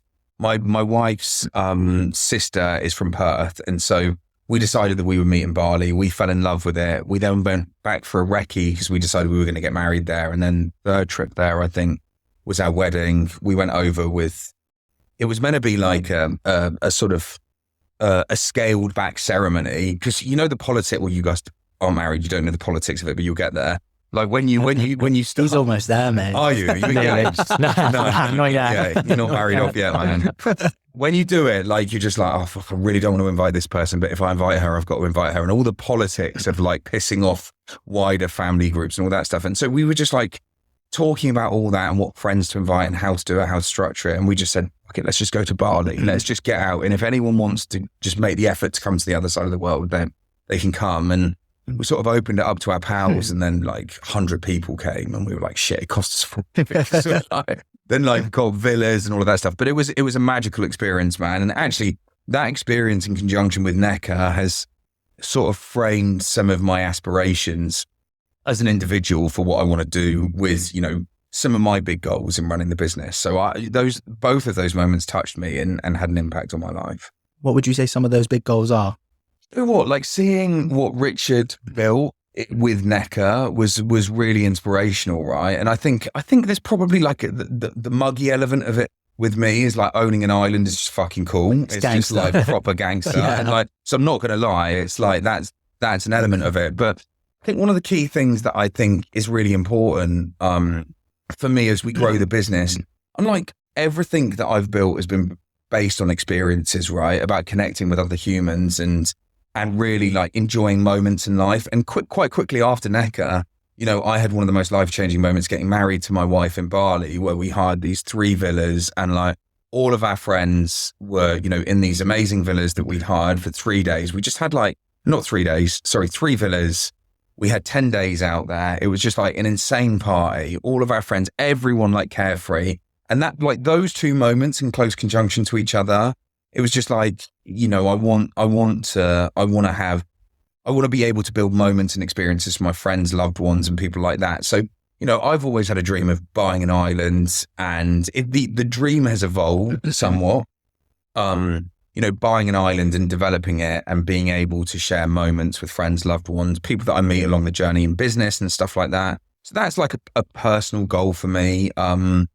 Outside, you know, like sort of outside of smaller goals, like that's something I want to try and work towards. I love property, love development, love sharing moments with people and like being a little bit gangster. Yeah, for sure, mate. I think that's a ledge goal. Yeah, Genuinely ledge. Talk to us about that Lamborghini purchase at 28. Oh, man, fucking That's quite a young age to get a Lamborghini. Yeah, do you know what? I feel muggy, man, talking about it. It's like, do you know what? It was good. Like when I went to rehab, I was like, it's not muggy, it's cool, right? It's cool to have goals and to succeed with goals. But I think, you know, the reasons, it was fucking similar to buying an island now, just a different level of swag, right? Next level, isn't it? So it probably hasn't left me. But you know, it's like when I went to rehab, it was like, I'm going to graft, I'm going to come out, I'm going to make a success of myself, I'm going to buy a Lambo before I'm 30. And that was it, really. Like what year was that? Maybe 2014. I was like 3-4 years into running the business. You know, we'd had some success. It was like a year where the business really took off. And it was just always my goal, man. So I did it. I went out and I bought it, and it was like one of the best moments in my life. And, you know, it was amazing. But I think, you know, there's an element of like in the early days, like trying to grind and, you know, like so desperate for the world to see the fact that I was successful, right? Because I'd come from like being a drug addict and an alcoholic, thrown out of all my schools. And so there was this like inner desire for me to like externally express myself as successful, and actually like, which was cool, whatever. But, you know, like a Lamborghini was like an interesting way that I expressed that. And that was one element of it. The other element is like having goals, right? To strive towards hitting something that's meaningful to me. I wanted a Lamborghini ever since I was a little kid, right? I had posters in my bedroom. And so it was a huge moment for me, and a moment that I love and don't regret. I regret telling, I can't remember what fucking journalist I told, that then just spread it everywhere. And it's, you know, my dad always said to me, don't buy a Lamborghini, you dick. Like, you're growing a business, just don't, you know, you don't want to show the world like how well you're doing or get perceived that way. And I always ignored him. I was like, Dad, you're so old fashioned and all this stuff. And, you know, there's an element of it was right. I've got no regrets. I loved it. I had it for about a year. Then I upgraded it to an even swaggier Lambo. And then, mate, I rate it. Yeah. Genuinely, I don't think it's muggy at all. I think it's decent. It's just a goal and an aspiration that you want to work towards. Yeah, I guess the only thing that I feel right is like, and I agree with that entirely. I guess I'd like lent on it as part of my identity when I used to get interviewed when I was younger, and like I talk about it, and I just wish that I hadn't, because it's, you know, it didn't define me. Like the hard work and the business and the brand that we built was more defining than a material possession. But like it's just, I always get asked about it, and it's fine. But you know, I'm proud. And do you know what? I sold it. We launched Rockbox, and then that year we got into troubled waters. You know, we'd grown the business too fast, and we couldn't keep up with the growth of the business. And I decided to sell it because we were actively seeking investment to help us scale the business. And I just thought it's a proper muggy look, right? Like going out looking for investors. That is muggy, yeah, but that's fair. In the Lambo. So I downgraded, I think, to a goal, which was great. And, you know, like set the right sort of precedent for when I was talking to investors and stuff like that, which is cool. Did that do anything to the ego? Dan Grains were golf. Do you know what, man? Like, it's interesting. There's been this journey of like, when we weren't truly like successful and punching the lights out, it meant so much to me to have that external perception of success. And as the business has grown and you naturally become, I don't want to sound egotistical, but naturally the business has become a bigger business and you have more success. Those things mean much less to you. You actually want to buy them and have them because you want to enjoy driving a car and blowing the cobwebs out and having some fun with it. I think it's definitely a moment of realization to be like, I think probably hurt the ego a little bit, but equally I've been so determined to grow the business. That's always been my number one priority. So I just really don't give a shit. Like it would hurt maybe a little bit like, Tom, where's Lambo? I'd be like, I sold it. And they're like, oh, what happened? And do you know what I mean? And it's like, but actually like, just don't care. Like my sole ambition, I've always been like fiercely determined to grow the business into a big business.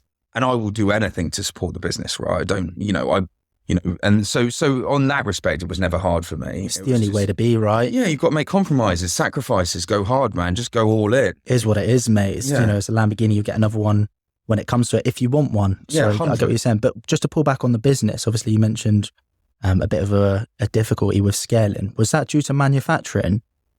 Do you know what? It's due to a lot of things, right? So like manufacturing was the key issue with that. Like we'd launched in 2016 with Rockbox. We sort of got the PR from the Richard Branson stuff.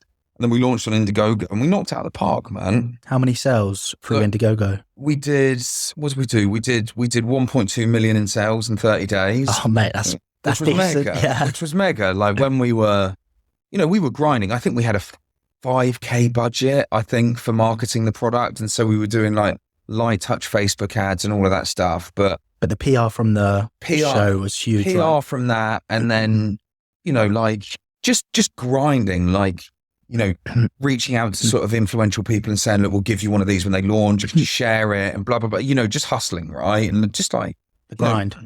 Just the grind, like the normal stuff. And so we did that and we launched and it was super successful. But then, our manufacturers at the time, we committed to the tooling with them. And, they knew that we were a tiny little business and they sort of took advantage of that and crept the cost of the product up over time, blah, blah, blah, blah, blah. Talking about the mold there, are they increasing the price for the mold? Yeah, so we paid for the tooling, so we were locked in to make with a factory. And then as soon as we locked in with that tooling, we were so wet behind the ears. It was me running the business, no prior experience in doing that. It doesn't feel long ago, but we've grown so much as an organization now. And you just didn't have the right agreements in place. They started pushing up the unit. We would make a change because we needed to like adapt to the way it was going together. They would charge us $3 for doing it on every unit. And so all of those changes, I think like the gross margin of the product came down. It took a lot longer to get to market. And so it was more expensive and we passed on a discount to consumers that had purchased through Indiegogo. So it sort of made our profit margins quite low.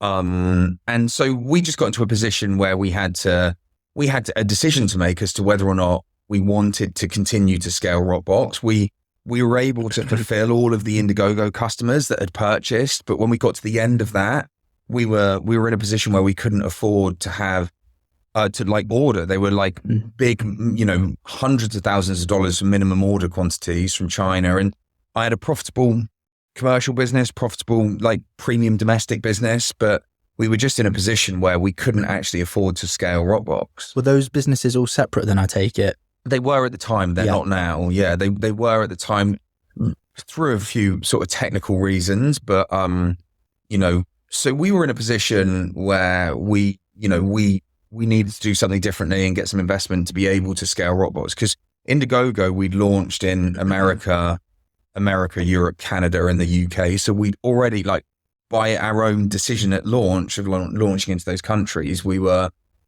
a global business, right? Which was challenging. You're dealing with like foreign tax and all of that stuff. And so it was a lot. In hindsight, would have you done it geographically differently? No, probably not. Nah. Well, do you know what? The US is like kickstarting in the US and getting the US punching for us is great. I think maybe just doing the US and the UK and not like European countries, Australia, all of that stuff would have been like a sensible first step. But like definitely where Indiegogo was a US based platform, it was definitely the right step for us to get a footprint in the US from the outset.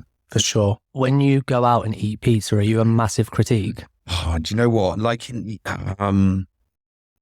I'm more of a critique of my own pizza. And like when I go out and eat pizza, I just know pizza is so varied, right? And so I just have to be in the mood to eat it when I'm out, and I'd have very low expectations. Yeah, that's fair. And, you know, and just enjoy it. Just enjoy having a carb hit, right? What's the go-to? What's my go-to when I'm out? Pizza, go-to pizza. Oh, do you know what, man? It depends. It's got to have. If I'm making my own, right, I obsess about like a 3-day fermented dough, and I'll do it real simple. It'll be like just tomato sauce, oregano, maybe garlic flakes, just super simple. Because I just basically love like nailing the dough over having a highly topped pizza. If I'm going out, I'll just like bundle meat and chili on it and just like super hot, burn my face off with like a hit of fatty, salty meat and like a load of carbs, which is why I have a bed. I hear you, bro. Just to pull back on the business again, obviously at that point you need investment. So what happens and how do you develop the business from there? Yeah, so we went out and met with like 5 or 6 private, like traditional private equity funds.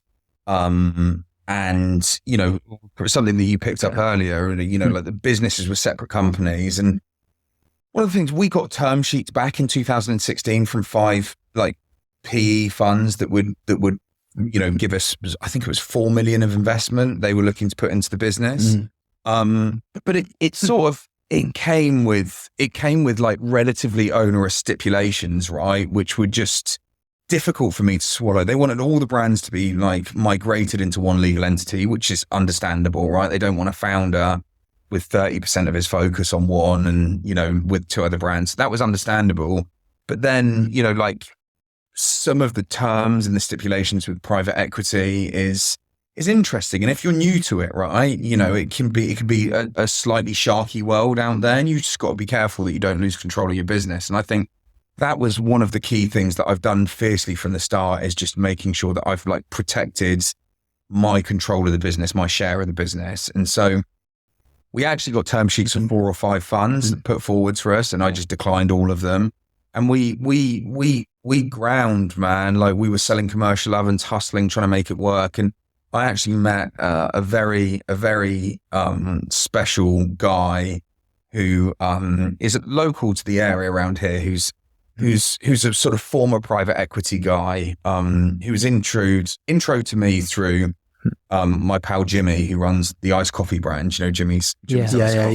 So Jimmy introed me to this guy, and sort of met him. And long and short of it, he was so inspired by the story and me as a founder and as a chief exec that he lent me some money for 6 months to enable me to order a container of stock to get the wheels in motion again with Rockbox. And actually, like the money that he gave me to order the units, we put it back on sale after it was out of sale for like 2 months. And I think we did 180 grand in the first day in sales. And so I went back to him within like 4 or 5 days, and I was like, Simon, you know, you can have your money back, mate. You know, like, thank you so much for taking a chance on me. He lent it to me for 6 months. We had like a little email agreement, little contract. And he just said, look, Tom, like your business is so inspiring. It's, you know, you've got the potential to do something really special here. Keep the money, bank it, and give me a little share of the business and allow me to help you like navigate some of the waters as we grow. And that was in, what was that, 5 years ago from now. And that was like an amazing step for me, right? Like I'd gone through a process with private equity where I just like didn't trust any of them as far as I could throw them. Why didn't you renegotiate on those deals that were sent to you? Like why was it just a decline? Was it just because the term sheet was too far-fetched? Yeah, do you know what? It was like there was, you know, that like debt and equity leverage in the deals just was ugly. Like the coupon rate for the debt was ugly. Stipulations around targeted growth that, you know, if we didn't hit, I could lose control of the business. And do you know what, man? Like, whilst, you know, like I didn't just like at that time in my life, like I built this business through instinct, grit, determination. It was almost like sort of relate it quickly to like, when I was looking for somewhere to go and recover it, I didn't just need a boot camp. I needed someone to help me. You know, it's like the same shit people say on Dragon's Den all the time, right? Like, I don't just need money. I need some support and a mentor and a bit of guidance. And so what private equity guys, they come and sit on your board once a month and they just give you shit if you don't hit your targets. And it just felt impersonal. It felt like I didn't want to give the amount of the business away that they were all asking for, because it was like amalgamating all of the businesses together and then giving a big chunk of everything away at the cost of Rockbox needing capital to trade, right? So it was almost like, I'm not going to say it was almost like rescue capital for Rockbox to keep it alive, but like, you know, the terms that gives then applied to like my wider successful, profitable businesses, just not terms that I'm prepared to go down. And I just had a bad vibe about it anyway. Like, I make a lot of my decisions based on my instinct for people and situations, and just didn't feel right. Doesn't sound fair, does it? No, I think, you know, you have to watch out. I think, you know, it can be a very like treacherous world. You know, delving into the private equity world, if you've got no experience and you lose control of your business, you know, it's all of a sudden what I was the most scared of is just becoming an employee to my own business, right? And like, I just never wanted that. I started the business to get a sense of freedom around, you know, not being employed, being in control of my own destiny and all of that stuff. And so like, I just wanted to maintain that. So I met Simon. He helped finance some Rockbox stock, bought a small slice of the business, and we went on a journey, and we've been on a journey together ever since. And you know, he sort of formally invested a larger sum with a fund that he runs later, like maybe 8 or 9 months later, and then we just continued on a journey to grow the business together, which has been great, like challenging, fun, you know, but been amazing. So did you end up merging the 3 companies, or is this? Yeah, we did. So like Stonebake Oven Company, we've actually sold now, which was the first ever business that's not owned by us anymore. How did it feel to sell that? Oh, golden. I was good with it. Do you know what? Like, everyone was just like, we're going to have a little bit of a ceremony at work. And I'm like, onwards and upwards, guys. Like, this is our future. You know, you know, it was funny because we got to a point with Stonebake where the products were like, they didn't fit the product architecture for the future products that we wanted to develop, which are like, you know, cleaner, easier to use, more convenient products, easy to install, easy to light, easy to use, all of these things. Like, we tried to simplify things for the consumer, and we'd got this vision where my vision from the early days of designing Rockbox and onto the more recent products, the Dome, is like, we're going to be the Apple of wood-fired ovens, right? We're going to bring this like tech, cool element to the outdoor cooking space and be that premium go-to brand for like beautifully designed, well thought out products. And the Stonebake Oven Company ovens were just, you know, as much as they were lovely and they played a huge part in the evolution of our business, they were sort of like big concrete igloos, like really basic, right? Really, really nice. But we just evolved on from that, from a product ideation perspective. And so, you know, we were actually just going to wrap the business up, and then we spoke to someone that was interested in it, that gave us an offer. And we did it. And actually, like, it's really nice seeing the person that's bought the business is someone that's been close to the company for ages. And so we know them, we're sort of friendly with them, and he's doing really well with it. And so it's nice to see it live on. Like, the actual process of selling it, you know, it wasn't an emotional thing for me, but it's actually really nice to see it still successfully trading. Was there ever a moment during this whole process where there was like a moment of realization when you thought, cool, I've actually made it? No, never. Still not there now. Like, you know, it's funny, isn't it? Because I speak to people all the time about this, and I know we're successful and we're growing as a business, but, you know, it depends what your motives are, right? When you run a business, if you've got like a financial motive and you have a number that you're trying to get to, you can get there and say, I've succeeded. You know, if your motives aren't financial, which mine aren't, I'm not, like, obviously want to make money and want to be successful, because, you know, there's a wider picture of wanting to use, you know, accumulated wealth to do good in the world, right? And give back and all of those things. And that's my overarching goal. But, you know, you get to a level of success and then you just push the finish line out constantly, because it's all about the journey. It's not about the destination, right? And so I think there's been moments in our evolution where we've had levels of success where you sort of pat yourself on the back. You know, you see employees buying houses and getting mortgages. And like, those are the moments, right, where you see customers build businesses off the back of our products and like it changes their lives. Like, those are the big sort of like, wow, this is amazing, you know, and seeing the amount of people that we have in the business today and how quickly it's growing and how we're building this, you know, incredible opportunity, not only for our employees, but our customers to change the way that they live and cook and experience each other. That's like truly amazing to me. But I think from a sort of like commercial, financial perspective, I don't know if I'll ever have made it. Do you know what I mean? I know exactly what you mean. Sure. Yeah. I think it's cliche for a reason, right? Like, it's about the journey, not the end point. it really is about that, man. And yeah, I think, you know, like I've had financial goals where, you know, when I started the business, I wanted to earn £8,000 a month. That was like my lifelong goal, to be able to have a mortgage on a nice house, not have to worry about shopping in Waitrose and buying food to feed my friends, right? Like that was my goal, right? And then you go on a journey and realize that you love innovation, you love designing products, and actually, like, I used to love fishing when I was a kid, and business has become like game fishing for me. Like, you know, it's like that anticipation, the suspense, what you're going to catch, like how big you're going to go. There was like that whole like sort of relationship with like suspense and anticipation. Is like building a business now, launching it, marketing it, building a product, seeing the ideation go from like a fag packet sketch through a product team into consumers' gardens all over the world is mega, man. Like, that's fucking amazing. That's really cool. How many countries have you been in? Have I been to Sorry, how many countries has Gozney been in? I don't know. I'm like not sure. Maybe 60, 70 countries. Like, we've got ovens in. You know, we're native in a handful of countries where we actually, you know, like actively market in those countries, like Canada, US, UK, Germany, some of the Scandinavian countries, and Australia. But, you know, we've sold in Indiegogo, I think we sold to 45 countries with the Rockbox launch when we launched it, or something like that. And then we've sold to more, you know. That's so they're all over the place. Yeah, mate, it's huge. Like, if you actually think about how big that is, that's enormous.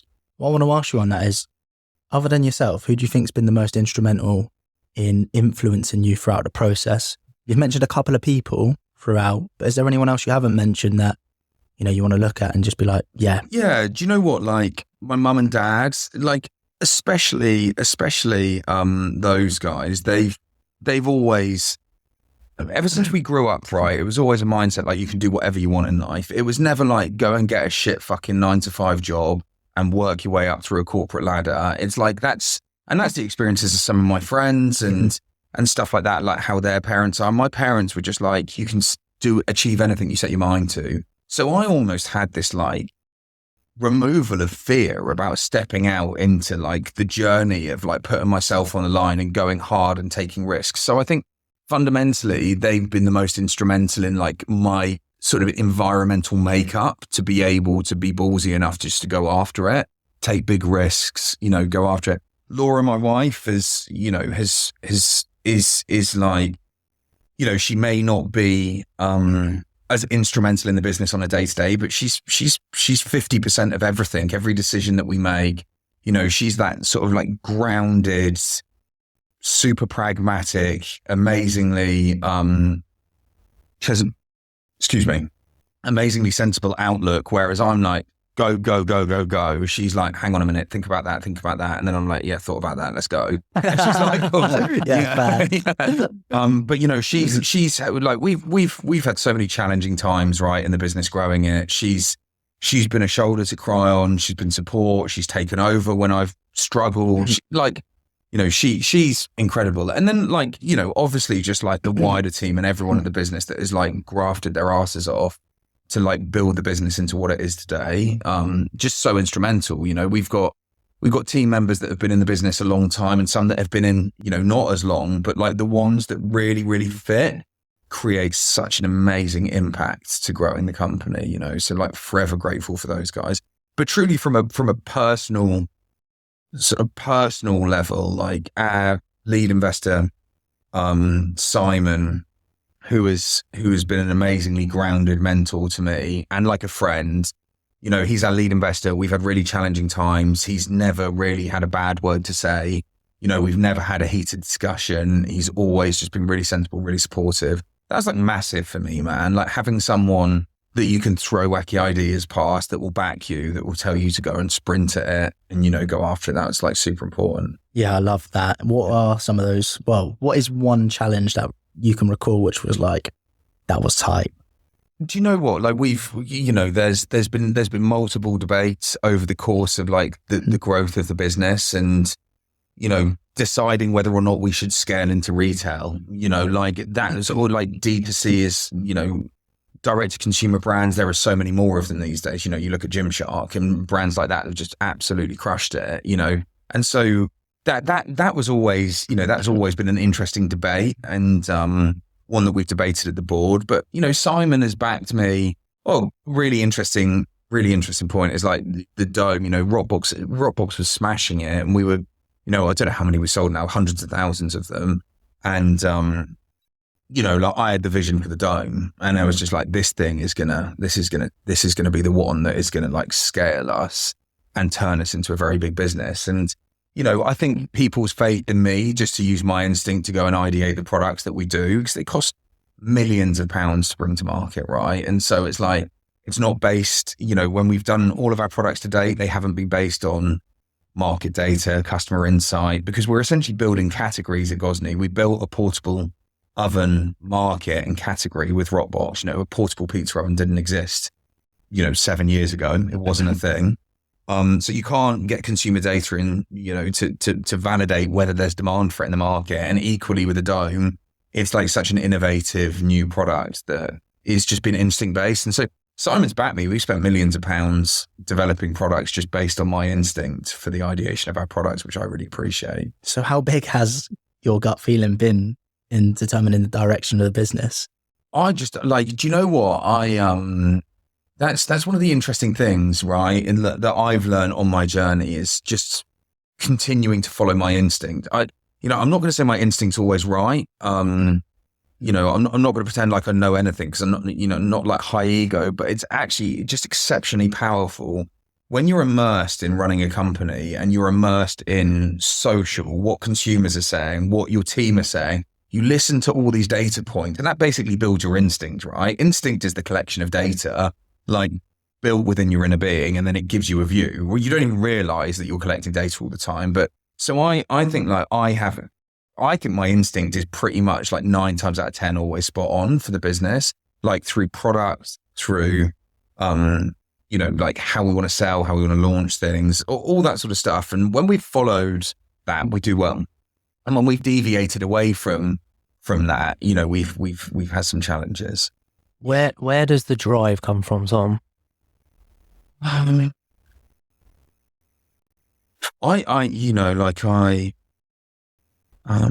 Maybe like not being successful in my earlier days, like it was originally part of the drive of, you know, when I was talking about the sort of like first Lamborghini, like fiercely determined to prove to the world that I'm not a fucking idiot and a dropout and all that stuff. And I think probably driven through negative sentiment of my past, teachers telling me I'd amount to shit, all that stuff. It's not that anymore. You mature, you get past those things. It's not about like I told you so's and all that stuff, where it is when you're a nipper and you're young. Well, it was for me anyway. I'm not going to say it's for everyone. Now I think like changing, like building products that change people's lives is like really motivating for me. You know, being able to look back at my life and like with the team of people that we've got within Gozney, being able to have built a globally recognized household name and like be the owner and the founder of a brand that sits in gardens all over the world is like so fucking cool. That is cool. Yeah, it's really cool, that's man. sick. Like that's sick. And then, you know, like I really driven, like I said, I went through a spiritual journey when I got clean. You know, I know that like my journey is only at the beginning, and like wealth and success for me will lead on to various other other journeys, but I'd love to give back and help people. Like my wife and I are really, really passionate that if we are fortunate enough to become successful as we have planned for the business, that, like helping drive some change into the world would be exciting for us. The sort of things you learn on that spiritual journey, do you ever lean back on them when making your business decisions? Yeah, definitely, man. Like you do the right thing, right? You just, like that sort of like moral compass that I built, I had built within me from my childhood anyway, but like really, really sort of like honed and cleaned up and made more prominent in my makeup, I suppose, going through rehab. Like I think that's just how I interact on a daily level, like in business or out of business, try and treat everybody with respect, be nice to people, do the right thing. Just don't be a dick. And you mentioned, obviously, you and your wife want to give back eventually. How's that sort of going to look? I don't know, man. Like, I really don't know. Like, I feel there's something big in our future for that. And I think, like, I don't know, man. I'm really interested in, albeit quite ironic considering we have a wood-fired oven brand, but like doing something for, playing a meaningful part in helping the world recover, environmentally. My wife's an environmental scientist, so she's got a degree in environmental science. We're really passionate about helping people in less fortunate positions, homeless people, drug addicts, part of my makeup. And my wife and I also have a passion, with so much that's happening in the world at the moment with, refugees. We're really passionate about helping there and seeing if we can have a positive imprint on anything to do in that space as well. But who knows where our journey will take us if and when we're lucky enough to have the success that we hope for. Cool. For sure. And I guess that brings us like full circle up until where we're at today. We always leave it on 2 questions, and I think you touched on it there. But what I'll ask you is, what's on the next chapter for the business? Yeah, so it's like full-fledged scale mode now, right? So we took a decision about about a year ago for my wife and I to go to America. In making that decision, we think that we can drive a step change in growing the business into a sizable company. And so we have gone and recruited a senior leadership team in the States. So like a very like well-oiled team that have a history of working together on some very successful brands. They've worked on 2 historic brands that have grown into very big companies. And so we've hired, 5 C-suite leaders in the last sort of 4 months that have joined the business. And now we are on a journey. We're scaling. We've got an awesome roadmap of new products that I've designed that will be coming out over the course of the next few years. We're now aggressively scaling into retail, and like very prominently in the US and the UK. And then like the goal is a big lofty goal. It's, we want to become a really big business. And so like that's a sort of like commercial element of what we're doing. I think like further afield, like longer out from that, I think, there's potential for like diversification into different products under the brand, but nothing that's even been really talked about at length. We've got such an exciting opportunity in front of us to grow into the world's biggest pizza oven brand, that I think that's like focus for now. We've got some really fun initiatives for the brand as well that are coming that I can't really talk about right now, but will be launching in the turn of the calendar year, like 2023. And we've got some really fun stuff happening, which is going to be great. So senior leadership team, like, we built the business to a really solid foundation now, and it's just like scale mode now. Mm-hmm. So we're going after it. We've got 4 years of like extremely fast growth ahead of us. And then, see what happens to the next stages. I love how much you just go after it, mate. Yeah, I rate it. Oh, man. I genuinely go for it. Yeah. Yeah, man. I love the sprint. I love the grind. I get a bit tired from time to time, but it's like, it's just really fulfilling, isn't it? Like creating something that you can look back on in a really meaningful way and be super proud of. Sure. Last question, I'll leave it on, mate, is if you had one wish, what would it be? The big one. That's really interesting. Wow.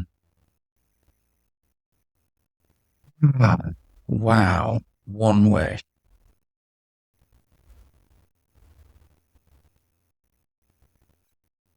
My head goes in so many different ways. I always ramble on a little bit. You know, like, I think it's so interesting. There's this cliche saying, right, that like, my past was really reckless and all fucking awful, and I took loads of drugs and did loads of drink and did all this shit, but I wouldn't change anything that I've done because it's made me who I am today. All that's true. Highly cliche. I guess, like, I really wish that I was able to identify my skills earlier. And whilst I enjoyed partying when I was a kid and stuff like that, like the richness and the fullness that I get back through running a business and building out teams, just like, is incomparable to like debaucherous youth of, you know, partying and that stuff. And so I think, you know, life is short, right? I wish we had more time. I'm like 37. I don't know, one of those two. I can't remember which. I would love to have got into like the grind of the business a bit earlier. And, you know, and I think if I could look back on the years that we've grown Gozney, I ran and sprinted doing it. You know, it took me 7 years to get a mentor to come in the business and help give me some guidance and learning. And so I think, you know, if I could go back, I think I would have looked for some key people a little bit earlier. And maybe if I could have got my teeth stuck into the idea of being an entrepreneur in my teenage years and started grinding at the pace that I grind from the age of like 14 or 15 onwards, you know, I would probably be 10 years ahead of where I am today now. And I think, you know, whilst I enjoy partying, I think life is much more enjoyable today, right? Without all that shit. So I think that may be that.